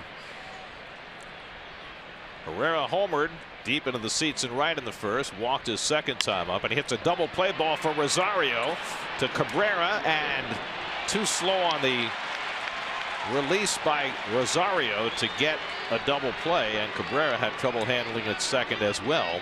So it looked like a tailor-made double play ball. Turns out to be less than that. All the timing was off because Rosario couldn't get it out of his glove. See this delay right here? It really sets up the second baseman in a way that it upsets the timing, and even with 2 hands, Cabrera cannot handle the exchange. That gives the runner 1 or 2 more steps into the second baseman. Well, that should have been an inning-ending double play, the 3rd of the night for Matz. Instead, the inning continues for Rhys Hoskins. Mets have had trouble turning double plays all year. Only 20 double plays coming into the day through their first 35 games. So Hoskins, who flied out to center his last time up, also walked 0 for 1, and he takes a strike on the inside. See how he can't get it out of his glove, so that extra step and a half and the toss puts Cabrera in harm's way. And what Cabrera tried to do is try to get out of his glove so quickly that he never got the handle. They did call the drop on the transfer, and there was no challenge by the Phillies.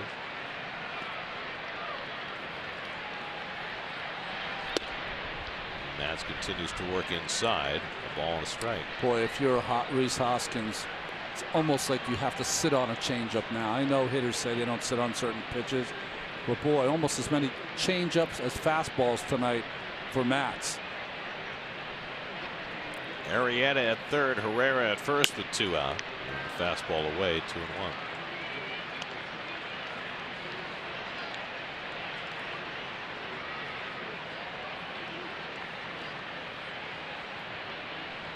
Two walks in the inning have put Matz in harm's way.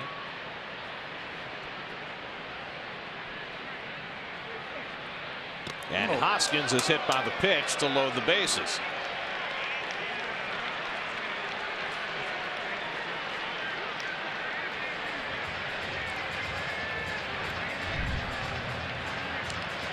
Looks like he cut that ball in on Hoskins. Started throwing that cutter slider a little bit in his last start for the first time this year. Now the bases are loaded with 2 out and a king-sized batter for Matz to get out as he takes on Carlos Santana, who has been red hot driving in runs. 13 RBIs in a 4-game series against the Giants, and he bats here with the bases full. And Matz misses inside, ball 1. He got him out in the last at bat, but rushing him in, fastballs in, and jammed Santana. Didn't get the call there on the first pitch.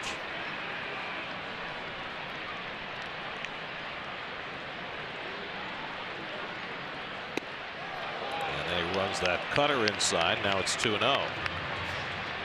So the hole gets a little deeper for Steven, working in a 1-run game.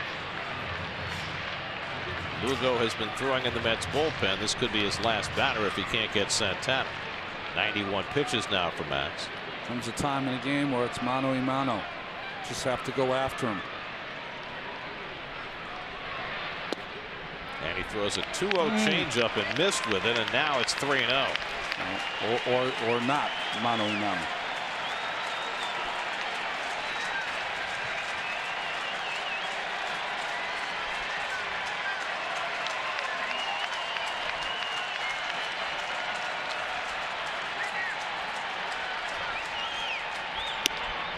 There's a borderline strike, 3-1.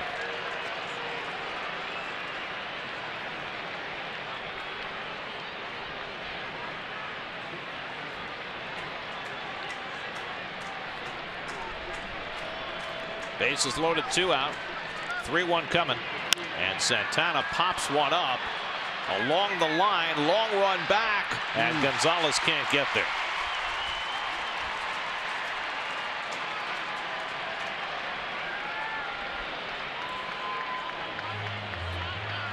Well, with Santana batting right-handed, Conforto was too far over in right center, and it was just too far for Gonzalez to get there. Yeah, he just doesn't have the speed to get there.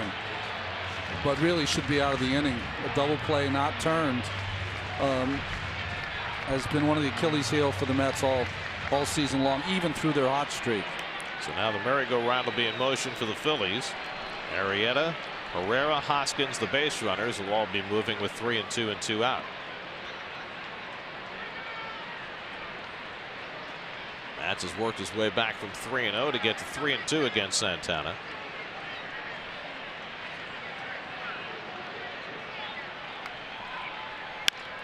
On the ground for Rosario. And the side retired. So Matz able to work around 2 walks, a hit batsman, and a double play not turned. And the Phillies strand 3. Still 1-0 after 5.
Steven Matz to find his way through that bottom of the fifth. Well, the pitch sequence against Santana could have got the call on that first fastball in. All first three pitches, in fact, were in and did not get the call. Got a generous 3-0 pitch here for a strike.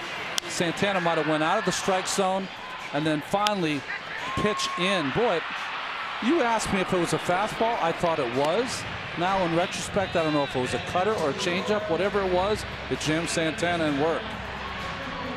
Well, Matz was in a huge predicament there. Some of his own making, some of his fielder's creation, but coming back from 3-0 with the bases loaded to get a hot RBI bat and Santana out was enormous to keep this a one-run game. Now the Mets have to do some damage against Jake Arrieta. And I guess the question is Matz done after 5 innings and 94 pitches? Cabrera has been on base twice with a double and a walk tonight against Arrieta. And he takes a first pitch curveball for a strike. I mean, it would make sense. It's a good Lugo place, bottom of the order, right-handed hitters, although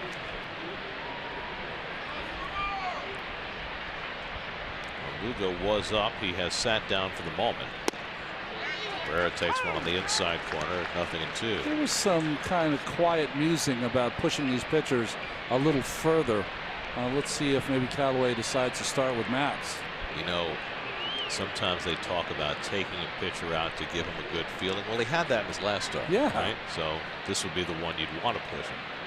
And he's had an extra day of rest coming into this start. And the bottom of the order. So, you know, try to get one more inning out of him.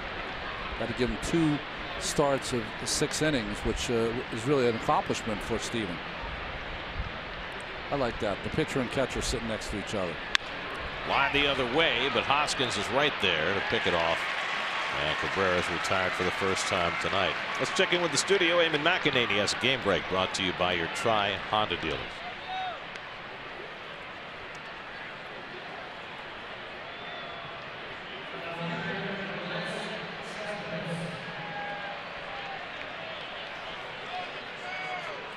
Oh, thanks, Eamon. Oh, by the way, Ozzie Albies another home run. Grand slam yesterday, hit his 12th today. 21 years old. Did they just all rise in the Bronx too? I believe they did. 3-run homer for Judge after they were down by 4. It's an incredible run the Yankees were on, even though they lost yesterday. 17-2 in their last 19 games. Well, they tied that game up. They were down 4-0. Cespedes had a base hit through the shift his last time up. And Arrieta pops one on the outside corner, 1-1.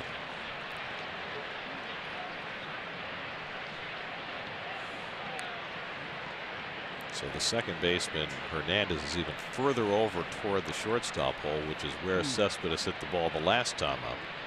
And deep on the grass. That's drilled foul.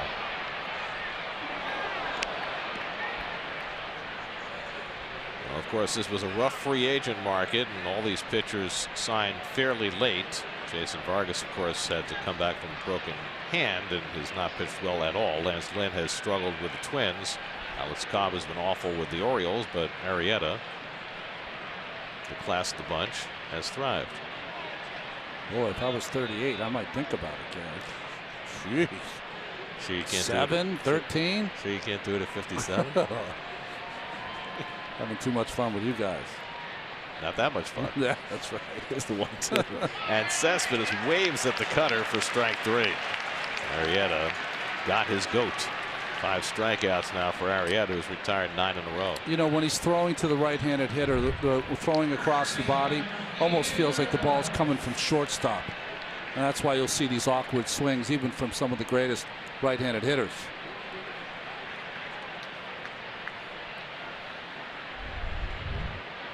.49 strikeouts now for Cespedes, who did not lead the league coming into the day. Trevor Story of the Rockies had passed him. There's Gonzalez, who takes a fastball for a strike. Adrian's flied out and struck out 0 for 2. Now Lugo is back up in the Mets bullpen. He's kind of standing around right at the moment. So we'll see what the Mets have in mind for Matz.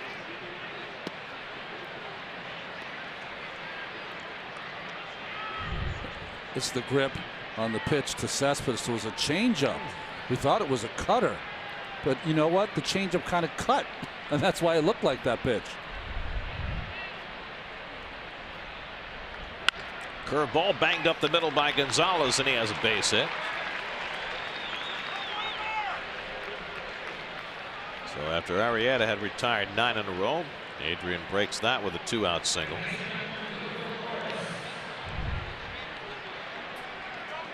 Just a hanging breaking ball from Arrieta. Has not thrown a lot of breaking pitches. On this one, beautifully hit by Gonzalez up through the box. So the Mets have their 4th hit of the night, tying run aboard with 2 out for Wilmer Flores, who has flied out and struck out tonight. Well, now Lugo's really got to go to work in the pen because the pitcher spot is 2 batters away. And the breaking ball down to Wilmer, ball 1. Wilmer trying to fight his way through. He had a good day coming off the bench in a double switch that second game in Cincinnati. He had 3 hard hit balls, including a home run, but he's had trouble getting any traction. Pops this one up along the line. Back goes Santana. He's got room, and he puts it away to retire the side. Arrieta gives up a 2-out hit. No problem for him. He's got 6 scoreless innings and a 1-0 lead.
Might want to argue Liberty Bell versus Independence Hall versus Betsy Ross's house. You know, which is the most important thing to see when you come to Philadelphia? The real question is, where do you go for the cheesesteak? That's the most important. The most important question is, which cheesesteak do you prefer? Now you got Pat and Gino's across the street from each other on 9th and Passyunk. You got Tony Luke's. You got Jim's. Jim's is my place. Jim's on South Street. Yeah, because you have the seats where you can sit in and no one can see you. Your back's to the door. It's beautiful. Love that. Except Lugo on the pitch the bottom of the 6th for New York. Pitched Tuesday and Wednesday in Cincinnati. 3 strikeouts in 2 innings. Off day yesterday allows him to pitch tonight. Michael Franco 1 for 2 tonight, and he hits the curveball back to Lugo. He'll take it halfway, 3/4 of the way. He could have taken it the full way. 1 out. Well, Steven Matz, 95 pitches in 5 innings, 1 run, 5 hits, 4 walks, 3 strikeouts, a hit batsman and a home run. Second straight start that Matz has allowed just 1 run on a 1st inning home run, and has gotten no run support. Well, what you want to take the real good out of the starts from Matz, and that is that other than 2 swings, he's doing his job. He's limited the opposition, giving his team a chance to win. Just the offense is in a blur right now. And especially impressive for Matz tonight, you would say, considering he did not have a curveball of note. That's right. And he really honestly didn't throw his fastball for a lot of strikes. It was his changeup, which was the go-to pitch tonight. Well, if you remember, he had starts earlier this year where innings would balloon on him. That's hit sharply by Kingery, and he's got a base hit, his second of the night. And I think the thing that you take out of this start for Steven more than anything else was his ability to find his way through the difficult spots, particularly in that fifth inning. Well, I was watching him. What happens to him, you guys remember Jonathan Neese. When Jonathan would have those tough innings, he would speed up, and he couldn't wait to get rid of the ball and throw it. And I think that's what happened to Steven Matz. But in this game, he stepped off at least a half dozen times, kind of gathered himself. I don't know what he's thinking out there, but he was thinking at least on trying to execute a pitch. But that stepping off, slowing himself down, seems to be helping. That's his next start. Will be at home against the Blue Jays, with the Mets playing to skip Jason Vargas. There's Alfaro swinging and missing the slider.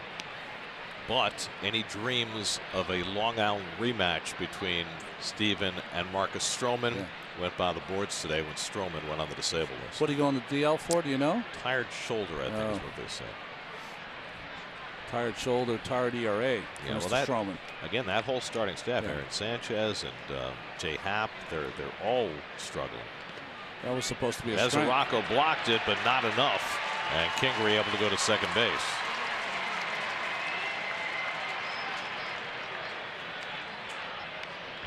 Well, that's good base running. One, good block. As you see, Meseraco trying to get the ball to stay in front of him. Karam's off to the left. But nice anticipation from Kingery. Who's the full package. He's a real, in quotations, ball player, you know? Got the dirt ball read down. There he did. So a runner at second with one out. Pitcher Arrieta on deck. And Alfaro takes the sinker below the knees. 2-1. Phillies tonight 0 for 5 with runners in scoring position.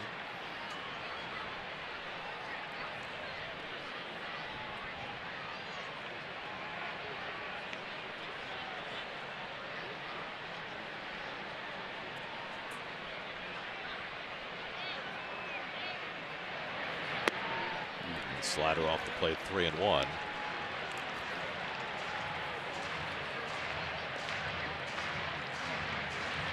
Gabe Kapler's team, best record in the National League since they started out 1-4. Since he got booed, they've had the best record in baseball. That 1-4 start, the Mets contributed to with a 2-game sweep at Citi Field. Alfaro flies one out to right center. Nemo and Conforto coming together, and Conforto takes charge of it. Well done there. He had the momentum going forward, and he has the better arm of the two. Yes, that was the choice. If you watched the runner Kingery at second base, if Nemo caught that, he was going to tag. Once Conforto caught it, he held the base. I think it's a tough call on a daily basis when those two play in the outfield together for Mickey to decide who plays center and who plays right. Yeah, I don't think it's as tough a call. I would have Conforto play in the same spot all the time, but you limit the length of the throws for Nemo, at least on the throws to third base. Doesn't have to go all the way across the diamond from right field. City probables for the remainder of the series. Tomorrow night, Noah Syndergaard against Zach Eflin, who's come up from the minors, made 2 starts and been great. And then Jacob deGrom back from the DL Sunday against the Phillies ace Aaron Nola. Seems strange to call Nola the ace on a staff that has Jake Arrieta on it, but that really is the case. It really is the case. He's a great strike thrower, throws all of his pitches 4 strikes. Great work ethic. They love this kid in Philly. We'll go behind 2-0, and he gets a strike called against Arrieta, who has grounded into a double play and walked tonight 0 for 1. How those other pitchers fare in that trade. Hamels went to Texas. How they fare is going to determine the Phillies season.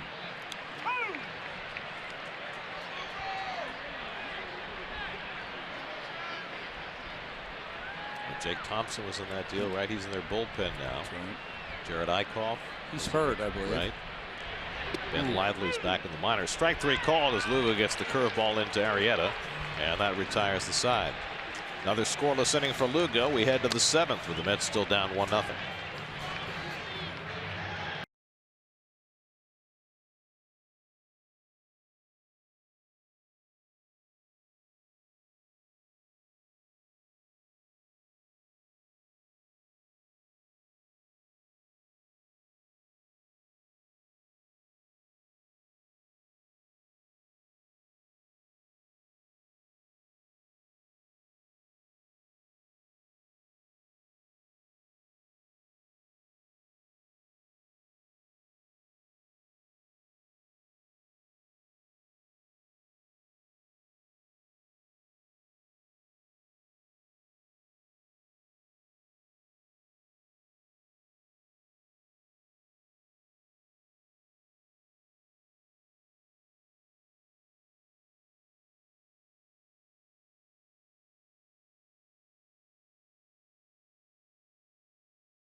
Pitchers in history who've thrown no-hitters in back-to-back seasons. Jake Arrieta, one of the two. He no-hit the Dodgers in 2015. He no-hit the Reds in 2016. And now in his first year with the Phillies. Those are those 2 no-hitters. 3 no-hitters already in the majors this year. 3 no-hitters, and I think we're going to see, because of the strikeout numbers, we're going to see a lot of no-hit watches to me, but they don't really count, because it used to be a day if a guy had a no-hitter through 5, you're like, well, make sure I turn the channel there. But he's probably not going to go longer than 6 or 7, although we saw Paxton the other night. I don't know how excited people get about combined no-hitters. I don't even consider them a no-hitter. I know it's a no-hitter, but pay them no mind. Team no-hitter. No mind. There have only been, what, a dozen of them in history, but there will be a lot more, because batting averages are down, strikeouts are up. The chances for no-hitters become that much greater, but not necessarily by a single pitcher. Maybe Keith Olbermann or Jason Stark could do this. I'm trying to think, who would know the combined no-hitters, all the pitchers that are involved on those games? I mean, you'd have to, who knows? I don't know. You mean who would? Like who's in Baltimore? Oh, like when the Astros had their 6 pitchers throwing no-hitter.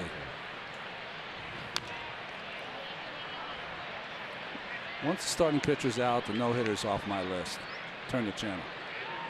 Well, that would be most of the time now. Yeah. Paul Sewald up in the bullpen for New York. Michael Conforto's hit 2 balls hard tonight, a single to center and a line out to deep left center.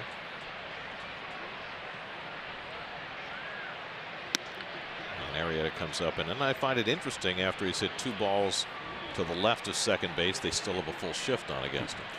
Well, they're getting a lot of these numbers from earlier in the season, but it is true, when he does hit the ball on the ground, it's more apt to be pulled.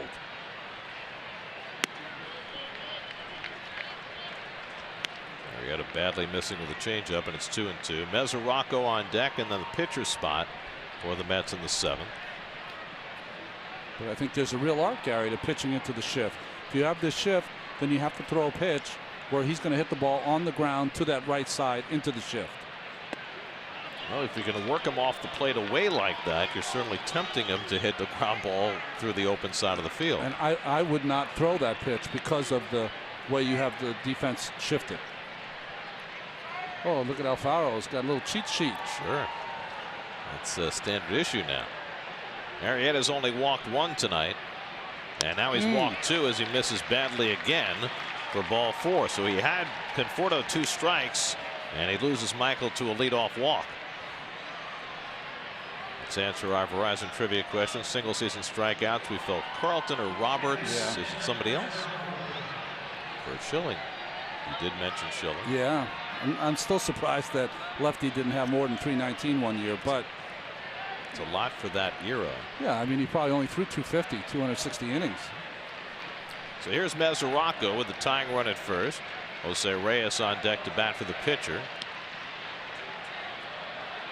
Don't fall asleep over there. Arrieta's got a pretty good move for a right-hander. Meseraco looking for his first hit as a Met. 0 for 2 tonight, 0 for 7 since joining the team in Cincinnati.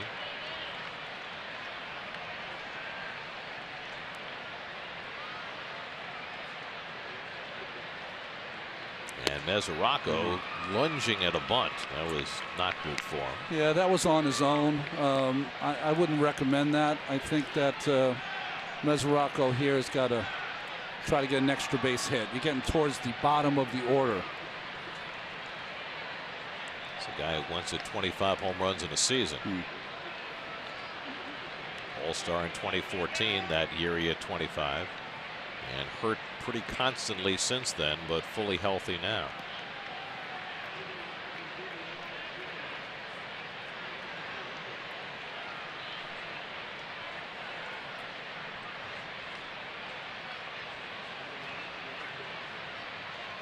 And Meseraco hits a double play ball right at Kingery. The turn by Hernandez, the stretch by Santana, double play, 2 men down. Conforto right on top of Hernandez as he made that throw. Well, there was a big hop to Kingery, and then Kingery did not fire it to Hernandez, which put him in harm's way, and that is a good slide. And you see the head and helmet of Conforto hit the knee of Hernandez. Yeah, Conforto got the worst of that, for sure. Good stretch there by Santana. I'm always afraid of that because you remember Justin Morneau was an MVP type player until a similar slide, and he hit his head against a second baseman's knee.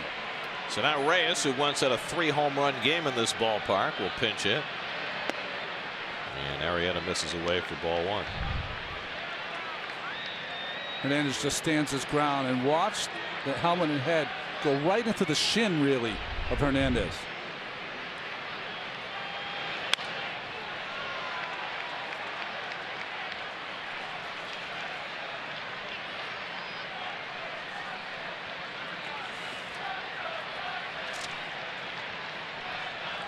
One and 1 to Reyes, who got a start in Cincinnati on Tuesday and went 0 for 4. Still trying to get untracked. And he goes after a sinker, and it's 1 and 2.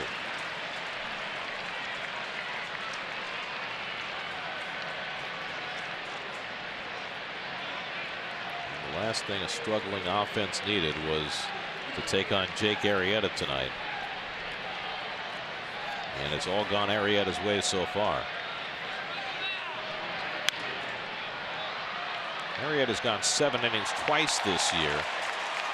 He had a game against the Pirates April 19th. 7 innings, no runs, 1 hit, 10 strikeouts. Hasn't been quite that dominant tonight as Tommy Hunter gets up in the Phillies bullpen. Maybe his best game pitch as a pro that wasn't a no-hitter was that shutout he threw against the Pirates in the wild card game.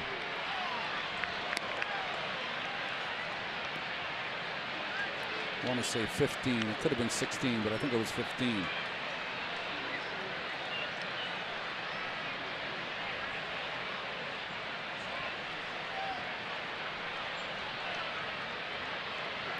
Two coming to Reyes. Line left center field. That's going to fall for a base hit. So Jose Reyes with a pinch hit single. And again, the Mets get the tying run aboard. Just the 5th Met hit of the night. Nice job by Reyes taking advantage of a high cutter up in the strike zone. Just flicked it to left field. And now Ahmed Rosario has been called back, and Dominic Smith is going to bat for him. There's a contact. That ball is Boy, right across the letters. Jammed was Reyes, but strong enough to get a base hit. So this is interesting, Ronnie. Yeah. With his offense struggling so mightily, Mickey Callaway is going to bat for Rosario, something he hasn't really done much, and send up Dom Smith, hoping he can give the Mets the lead with one swing of the bat. Now listen, you got a little extra help on the bench. Why not use it? If you keep banging your head up against the wall, hoping for a hit when players haven't been providing that hit, why not change up a little bit? So the first big league at bat of the year for the slimmed down Dominic Smith, who was hitting .278 in AAA, 2 homers, 12 RBIs. Struggled last year in his big league trial. Now he gets a second chance, even if it's only for the weekend with Jay Bruce away on paternity leave. Mickey Callaway asked today, could Smith stick around? He said probably just a 3-day kind of little mini tryout. So he might get a start sometime this weekend. Might well depend on what happens right now. Reyes at first, and Smith takes it away for ball 1. Dom was asked what he weighs today, and he said 215. He was asked what he weighed at the end of last year. He said 250. And you can really see the difference.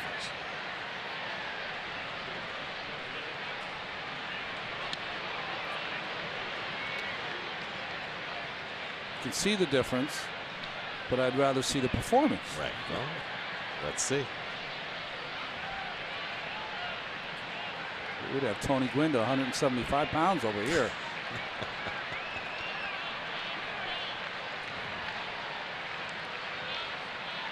Reyes almost got picked off. He did. Leaning the wrong way, and Arrieta picks him off. Inning over.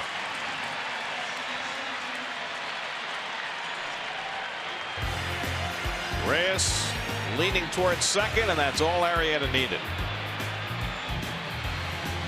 Tag on the back by Santana.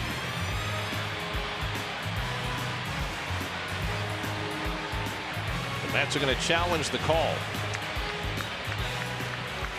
So we'll keep it right here. Well, the issue is that the throw was right into the right shoulder of Reyes. So there were 2 tags. I think both of them were before he got to the bag. On his shoulder, way before he got to the bag, and then another one later on his arm. But it's late in the game. You're struggling as an offense. Watch where the ball hits first. You can't see it in that shot. We had the other shot. You can see it a little better. Right there. See where he catches it? He catches it right up against his jersey. He's got him right there. And he gets him again. Yeah, he got the piece of the 2 jersey times. with the end of the glove right on the initial catch. That's the old double pickoff right there. And a very quick decision. They confirmed the call. And that wasn't even close. So the call is confirmed. Arrieta has 7 scoreless innings. Still 1-0 Phils.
Big news in that game, the return to Pittsburgh of Andrew McCutcheon.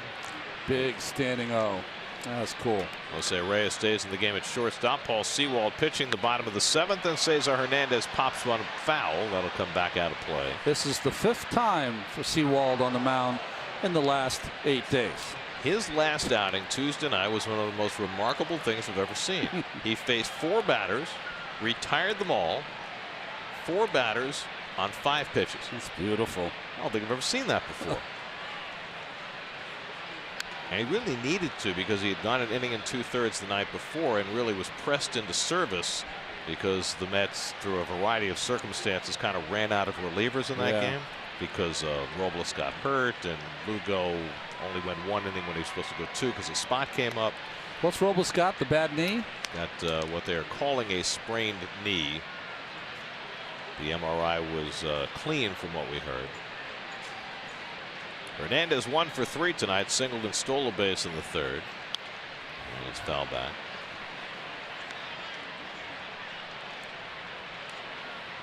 Aaron Altair on deck, then Odubel Herrera at the top of the Phillies batting order. The only run in this game came in the 1st inning on Herrera's home run against Steven Matz, who went 5 tonight. Seth Lugo pitched a scoreless 6th.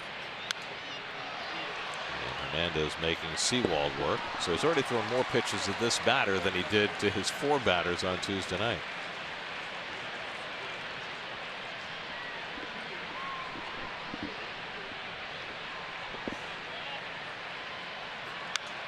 And Hernandez wastes another one. Boy, this kid is a tough out. When they brought him up, I'll never forget, it was almost like Freddie Galvis is the next coming. And Hernandez is an all-right player. Well, Galvis now is in San Diego, and Hernandez is still here, and he's a better player. They were talking about trading him this past offseason to make room for Scott Kingery. But they decided to hang on to him, and that seems to be the right idea. Sewald with a high fastball strikes out Hernandez on the 8th pitch. And that's the first down, and we check in with Steve Gelb. Steve? Gary, Sewald has been so much more effective against lefties this year than he was last year. And even though he struck out Hernandez there with the high fastball, the effective changeup has really been the difference. It's something Sewald worked a lot on this offseason. He said he watched tape of Max Scherzer and Steven Strasburg and recognized that they throw it down the middle and just let that changeup sink. In the past, he said he had been trying to fade his changeup away from lefties. When he made that change and recognized it was about throwing it down the middle, finding a good grip, and letting it sink, he said it made all the difference. Pitching to contact with it much more, which I think is a good thing for Mr. Sewald. You said 4 outs on 5 pitches. Well, what he gave him is a weapon against left-handers. So it made him a crossover guy. You know, you used to kind of close your eyes when he had to face a left-hander. No more. Luis Garcia, who's really been effective as the setup man out of that Phillies bullpen, getting up behind Arrieta. 2-2 to Altair with Herrera on deck. One thing Sewald has had since the day he came up, now it was not live horse racing, he's had great guts. Altair shoots one down to first. Gonzalez with the overhand toss. Right on target to Sewald. 2 out.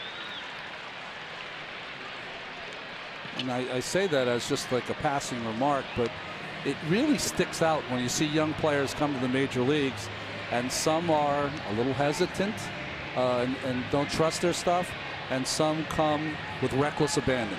And that's how Sewald was. And you see it in so many ways. A, that he works fast, and B, that he throws strikes. He reminds me so much in that respect of Addison Reed. Oh, yeah, a good call. You know, a guy who doesn't have an overpowering fastball, but trusts himself enough to just get it, throw it, and challenge the hitters. Here's Odubel Herrera, who takes the slider outside for ball 1. Herrera delivered a long home run into the seats and right on a Steven Matz curveball in the 1st inning, and that has stood up as the only run in this game. Since then, he's walked and grounded into a fielder's choice. Badly fooled on the changeup. That's the good changeup that Steve was talking about. This was not a good curveball from Matz early in the game, just trying to get a strike, and Herrera didn't allow him to.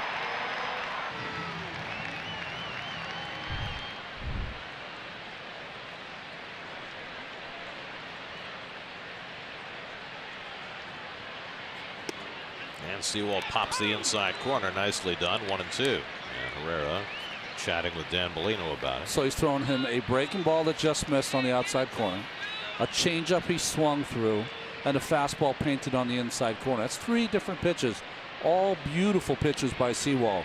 How does he try to finish them off?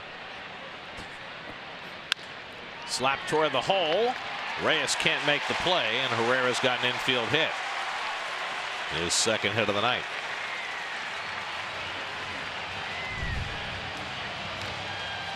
Well, it hits the glove of Reyes, but it didn't matter. He would not have had to play at first base.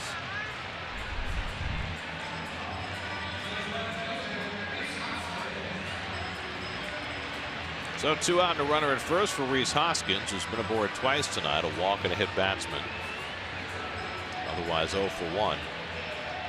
Hoskins came into the night over his last 51 plate appearances, hitting 140. It's kind of the way he started his career against the Mets. Remember that? That's right. Came up, began his career against the Mets 0 for 14, and then went on a historic tear that carried him through the rest of the season. Yeah, 140, a 255 on base, and a 256 slugging in his last 51 plate appearances. By the way, that'll change at some point. Of course. Let's have Nemo backed up almost to the warning track in center field against Hoskins with a runner at first and 2 out. I think like most young hitters, Hoskins, I always want to say Rhys Hoskins, so because it sounds so great as a name, doesn't it? Hoskins' issue is that he becomes a little too pull happy. He's a guy that when he's at his most dangerous, he can go coast to coast. He has that kind of power. Reminds you of Michael Conforto when he gets in a slump, right? I'll tell you who he reminds me of. I don't know if people will remember him because he was a player in the 90s and later. But do you remember Mike Sweeney for the Kansas City Royals? Reminds me of that kind of hitter. Milk and cookies. Yeah, milk and cookies, exactly. You know, barrel-chested, a big guy, had power all over the field. Milk and cookies. He's a really good player. He played here in Philadelphia. That's right. At the end of his career. 0-2 coming. And Hoskins takes strike 3 call. Fastball on the inside corner. And another unhappy customer with home plate umpire Dan Bellino. A couple of strikeouts for Sewald in the 7th. Still 1-0 heading to the 8th.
Insider Andy Martino discussed Mickey Callaway's managing so far, the Matt Harvey trade, and the call-up of Dominic Smith on the latest Shea Anything podcast. Search SNY Mets and subscribe wherever you listen to your podcasts. Well, Jake Arrieta hasn't gone beyond 7 innings this year. He'll try and do that tonight. Juan Lagares pinch hits for the Mets, leading off the 8th, down 1-0, and he takes a strike. Arrieta is going to try to get through the leadoff hitter Lagares, and then remarkably will have to face the Mets the 4th time through the order. Have no numbers for that. They don't put them out anymore. Lagares had a pinch hit single Tuesday night his last time up, and he flies this one out to right field. Altair coming toward the line, and Lagares retired one away. Here's the pitch from Seawald to Hoskins. Hoskins thought it was inside. Nice frame by Meseraco. Let's see our pitch cast. What's it say? Started on the corner, might have moved off an inch or two, but Bellino, what he saw was the original pitch. Well, that's going to be all for Jake Arrieta. He stayed in to face one batter in the 8th. And now Luis Garcia will come on to try to complete the 8th inning.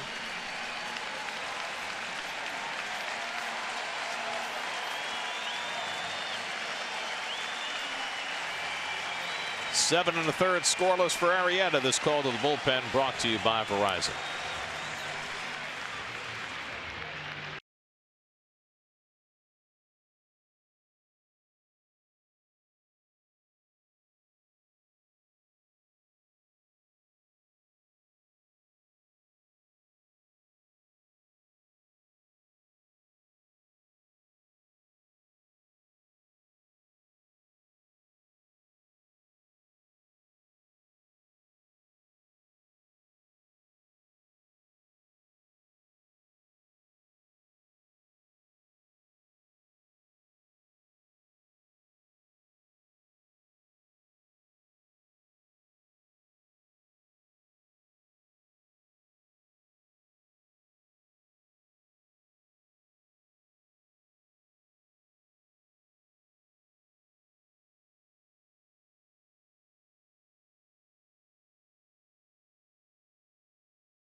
Not Luis Garcia, but Tommy Hunter comes on to pitch, and Brandon Nemo greets him with a hard liner to right, but right at Altair. Had him played perfectly for the second out.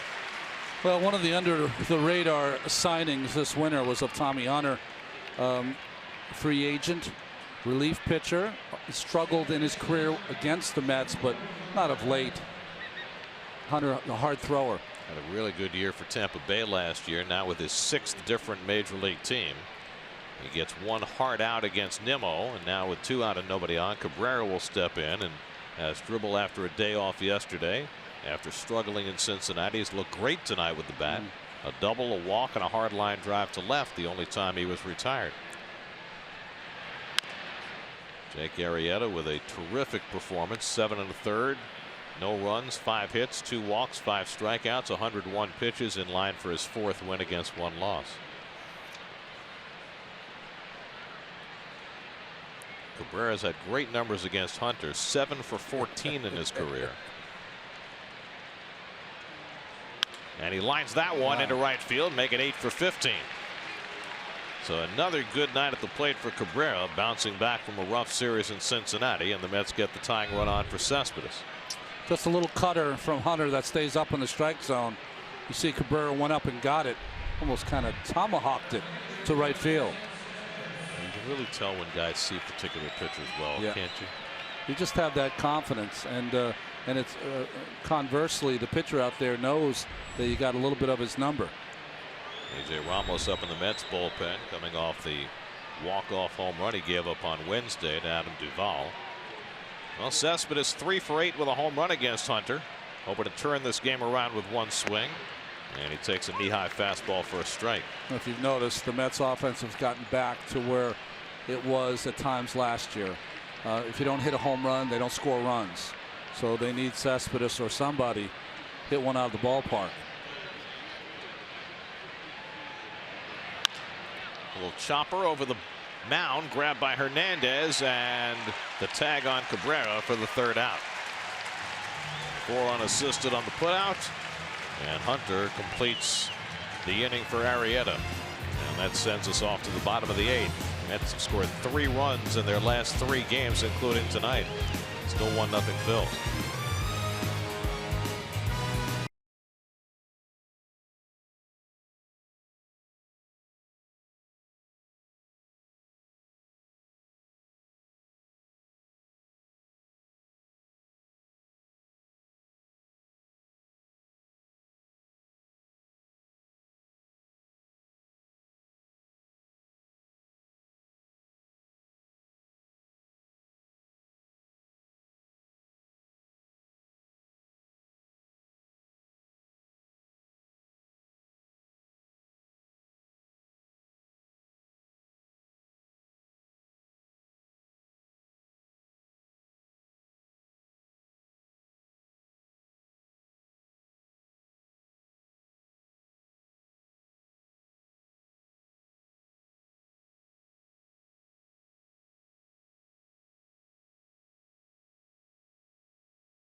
Device with live streaming presented by Verizon. Just visit SNY.TV or download the NBC Sports app today for live streaming coverage of every SNY Mets game.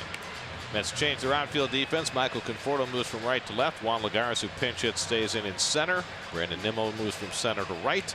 And A.J. Ramos will pitch and hit in the 3rd spot. Well, you make the double switch with taking Cespedes out in a 1-0 game. Boy, that's tough to swallow. But you want Ramos, I guess, to go multiple innings. He's given up runs in his last 2 outings, especially the walk-off in Cincinnati. Carlos Santana leads off in the bottom of the 8th and takes a slider inside for ball 1. I think also you have to factor in Cespedes' continuing difficulties with his quad into the decision to double switch him out of the game.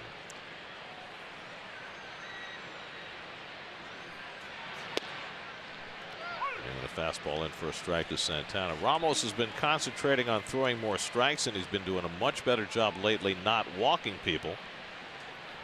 However, first batter he faced on Wednesday, Adam Duvall hit the ball out of the ballpark to win the game. Yeah, I mean, I get what you're saying, Gary. I totally understand, the quad issue. It's just, from a ball player issue, right. You're like, boy, this is the most dangerous at bat in your lineup. Well, taken out in a game like this, especially with Bruce and Frazier already out. That's drilled out to center field, but Lagares comes over. 1 out.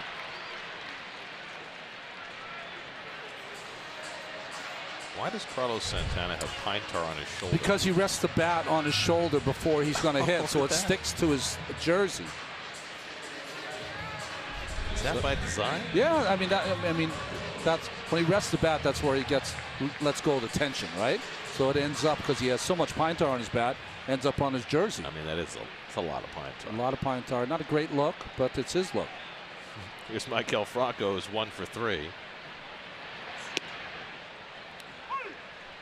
Looking ahead to the top of the 9th, the Mets will have Gonzalez, Flores, and Conforto coming up.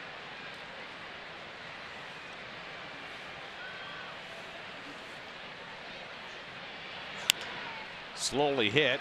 Flores on the charge and throws out Franco. Nice footwork by Gonzalez. 2 out. Coming up after we're done here, Gary Apple and Nelson Figueroa will be along with WB Mason post-game live. All the highlights, the interviews, the analysis, everything you could possibly wish after this broadcast of Mets baseball is concluded.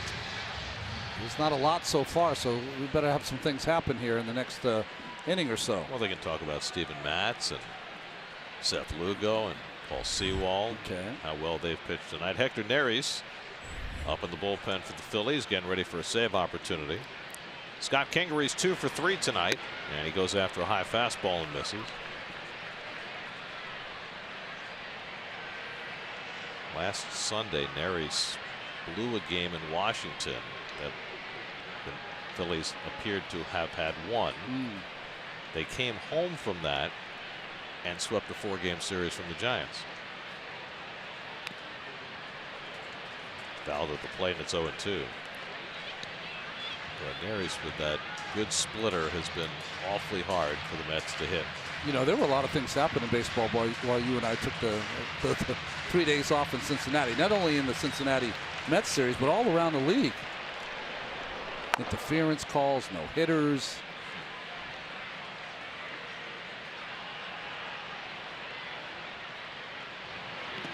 Half swing. Kingery went around. Strike 3. Good inning for A.J. Ramos. He sets him down 1-2-3. We head for the 9th in Philadelphia. Gonzalez set to lead off with the Mets down 1-0.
Dugout here in SNY, and we are talking baseball as well as going one-on-one with Saquon Barkley. That's Geico Sports Night.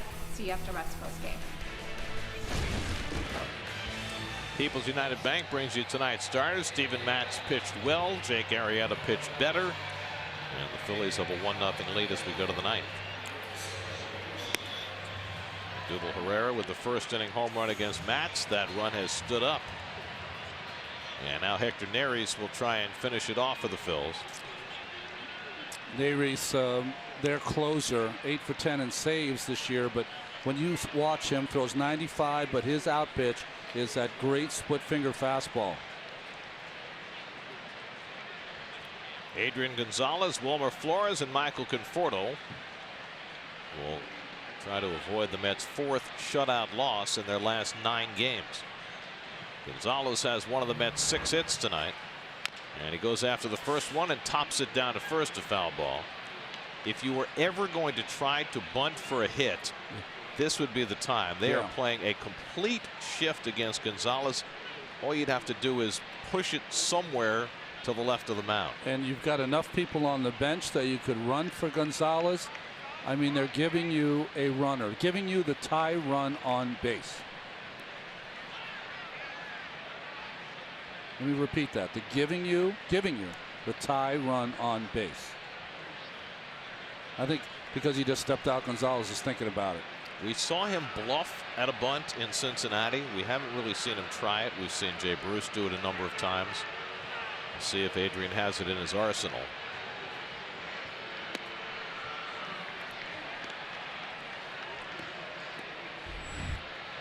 All the left-handed hitters, you know, and I know he's got pop, so he can hit one over the fence and tie the game.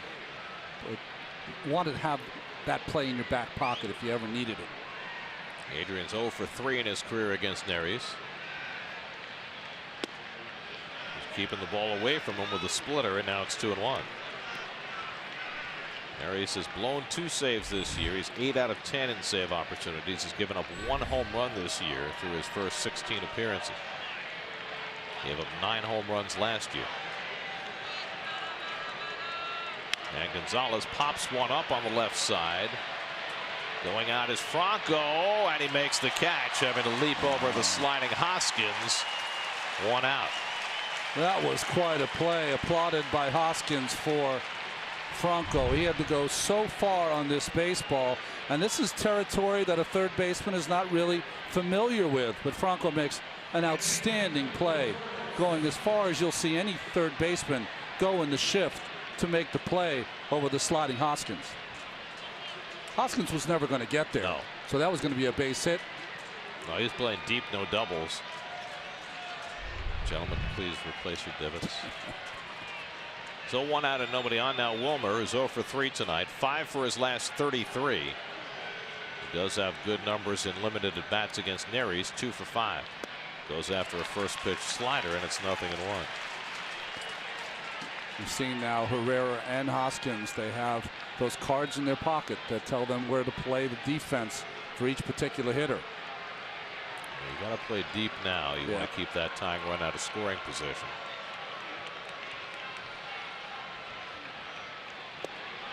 There's the splitter from Reyes. 0-2. I've seen those cards, Gary. They say like 2-8, which would mean you're playing no doubles. Here's the splitter. I think it's more of a forkball than a splitter. Great break. 2-8 means 2 steps towards center field, even though he's stopping the double. And Wilmer lays off. 1-2. After Reyes 26 saves last year in his first year as the Phillies' full-time closer. Conforto waits to hit next. He's had a much better night at the plate tonight.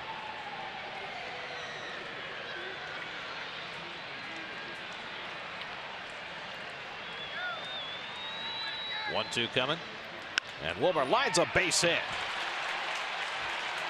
Now that time Reyes got the splitter up a little bit. Wilmer takes care of it for his first hit of the night, and the Mets have the tying run on base. When a split finger is not away and down, it's just kind of like a hanging breaking ball right in the middle of the plate. Reyes is lucky Flores didn't get that ball in the air.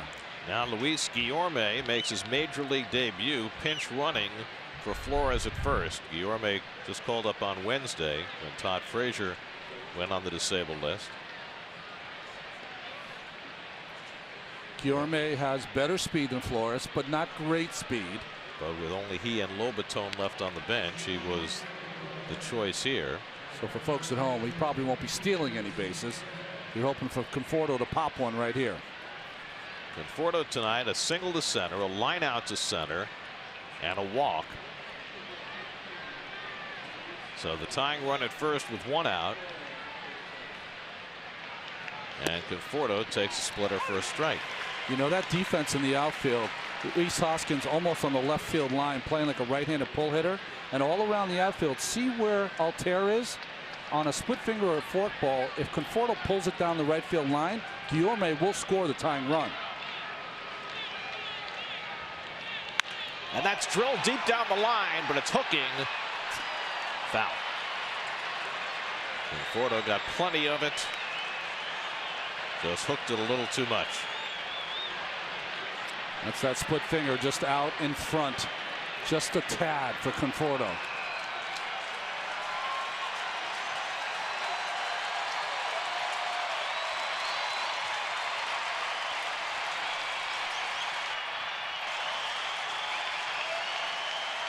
Now it's 0-2 to Michael. And he lays off the fastball, 1-2. You know, that was just a show-me fastball to kind of alternate the speeds. He wants to get him out with a split finger in the dirt or a forkball in the dirt. Guillorme should be watching at first base to maybe take advantage of something in the dirt. 1-2 coming. And Conforto launches one deep right field toward the wall. It's out of here! Michael Conforto gives the Mets the lead with a 2-run ninth-inning home run.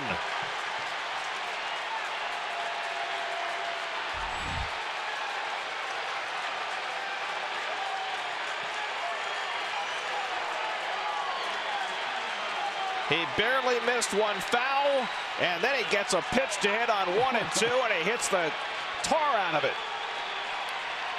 The Mets run-starved the last 3 games. Conforto, his 3rd home run of the year, and the Mets lead 2-1 in the ninth. No team needed a wake-up call more than that. Needed this team to knock one out of the ballpark, and Conforto obliges. Devin Meseraco follows with a long drive, and that's out of here! Back-to-back home runs!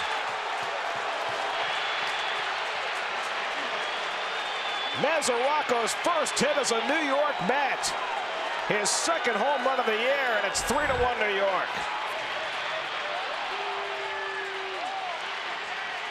Like a couple of bolts from the blue.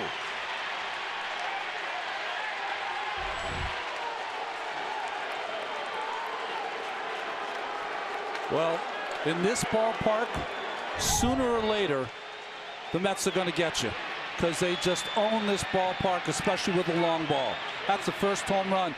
2 fastballs in a row. This one down the center of the plate. And Conforto, who's been missing that pitch through his struggles, did not miss this one.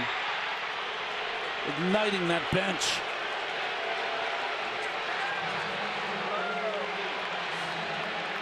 Todd Frazier can't play right now, but he can cheer. And Meseraco following on the very next pitch with his first hit as a Met to give the Mets an insurance run. Now it's Reyes, who got a base hit as a pinch hitter in the 7th and then got picked off. So now Jerry's Familia on call in the Mets bullpen for a save chance in the bottom of the 9th. And then Meseraco got a little spinning breaking ball right in the middle of the plate and launched it. Why would Neri start him with his 3rd best pitch? Because he just got a fastball hit out of the ballpark and a forkball that almost went out of the ballpark from Conforto.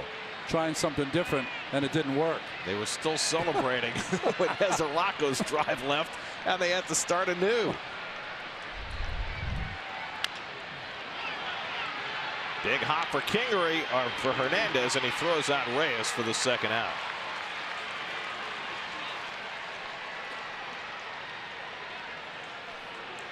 Well, we mentioned Neris had a blown save Sunday against Washington. That was Jake Arrieta's last start. And now twice in a row, Neris has blown a save in a game that would have belonged to Arrieta. Arrieta having some of the same issues confounding Jacob deGrom this year. There's Juan Lagares up for the 2nd time. Flied out as a pinch hitter in the 8th. Well, Mets double switch Cespedes out of the lineup. They found other guys. He did. To take care of the long balls for them. Conforto and Meseraco going back to back. There's a slider from Neris, and it's 1-1. I mean, with all the givens that you tend to think you have with Bruce and Cespedes, Frazier, and other people, really, the game now is how good are your young players? We talked about in the open. And Conforto's got to be great for this team to be good. Low throw by Hernandez, handled nicely by Santana. That ends the inning. But the Mets with a couple of bolts of lightning in the top of the 9th. Conforto and Meseraco back-to-back pitches. back-to-back home runs. And the Mets take a 3-1 lead into the bottom of the ninth in Philadelphia.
Resort's 3 amazing theme parks, including Universal's Volcano Bay Water Theme Park, a tropical paradise like no other. Plus, stay on site at Lowe's Sapphire Falls Resort. Just go to sny.tv/Toyota and enter today. Well, Michael Conforto's 2-run homer, turning this game around in the top of the ninth. Devin Meseraco following with a home run on the next pitch, and now Rhys Hoskins will try and nail it down. Got a save on a Monday night in Cincinnati. Hasn't pitched since then. Pedro Florimon will pinch hit for Jorge Alfaro, leading off in the bottom of the ninth. Nick Williams on deck to bat for the pitcher. And Florimon takes low and away for ball 1.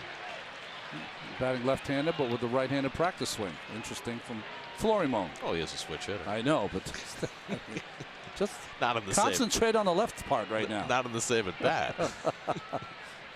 Unless you're facing Pat Venditti. That's right. 1-1 to Florimon. A.J. Ramos took the loss on Wednesday. He now stands to be the winning pitcher tonight after working a 1-2-3-8. There's Nick Williams on deck. Cesar Hernandez behind him. And Florimon fouls it away. Familia last worked on Monday night. A 1-2-3 ninth to save a 7-6 Mets win. The last time they were able to shake hands. Oh. There's Romaro Jr. Moving the outfielders. Conforto playing shallow in left field against Florimon. And Florimon lifts one foul down that way, but that'll go out of play. By the way, Luis Guillorme is now playing third base for the Mets.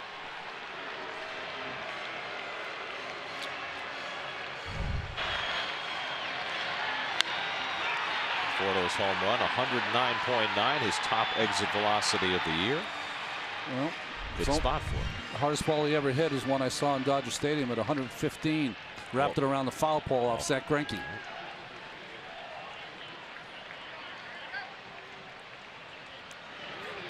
Florimon tops one toward first, and that kicks foul right before the bag. Had a lot of spin on it and took a sharp right turn right before it would have been a fair ball. And Gonzalez upset with himself that he couldn't get to it before it curled foul. Well, there comes a time where for an infielder you kind of know this is going to happen, but at the same time you got to break down and get in position to field the ball, just not bull rush it to get there first, and just curled foul.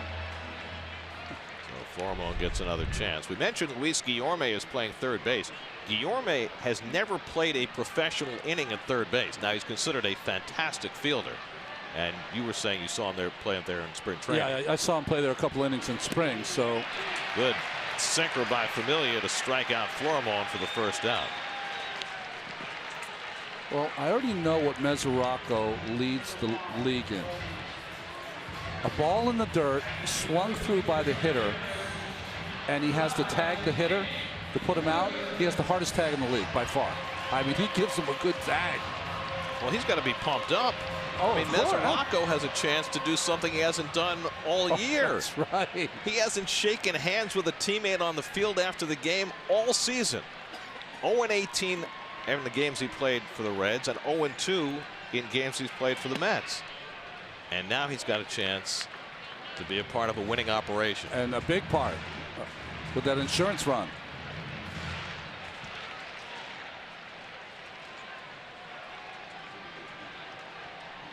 Nick Williams pinch hitting a .221 for the year.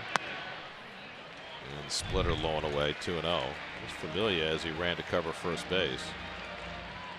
Yeah. A little gimpy. Got a little hitch in his giddy up. Wince.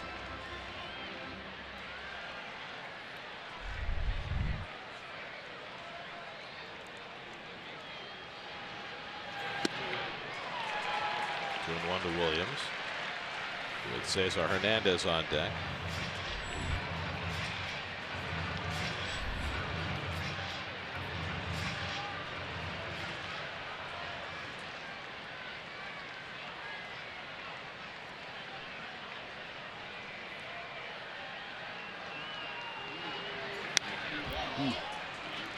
Two and two.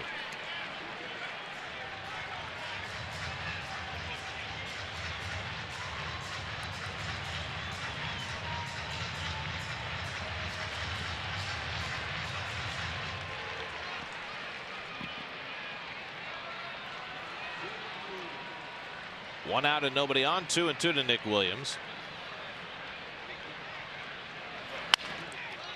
Grounded for Cabrera. 2 out.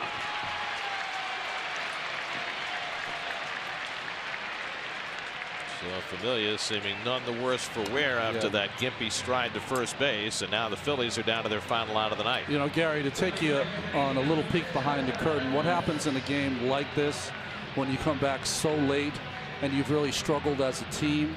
This is one of those times in a clubhouse after a game like this, if the Mets hold on, where you're like, hey, now we go, boys. This was the game that we start to get it going. Here's Cesar Hernandez, who's 1 for 4 tonight. And all the way to the backstop, 1-0.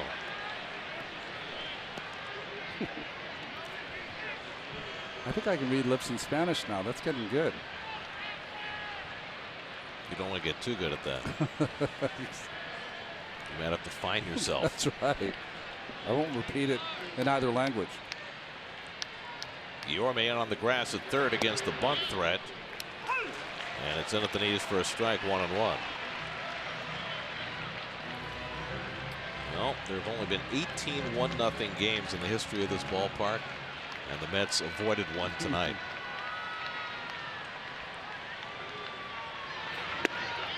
And the slider in for a strike. And now the Phillies are down to their final strike.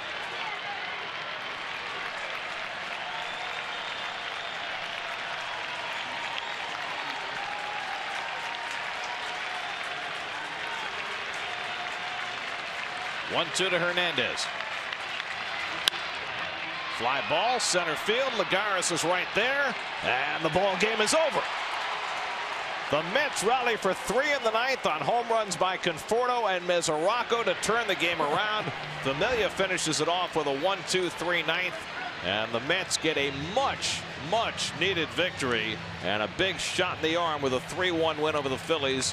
Devin Meseraco able to shake hands for the first time since last August 11th last year, the last time he participated in a winning game.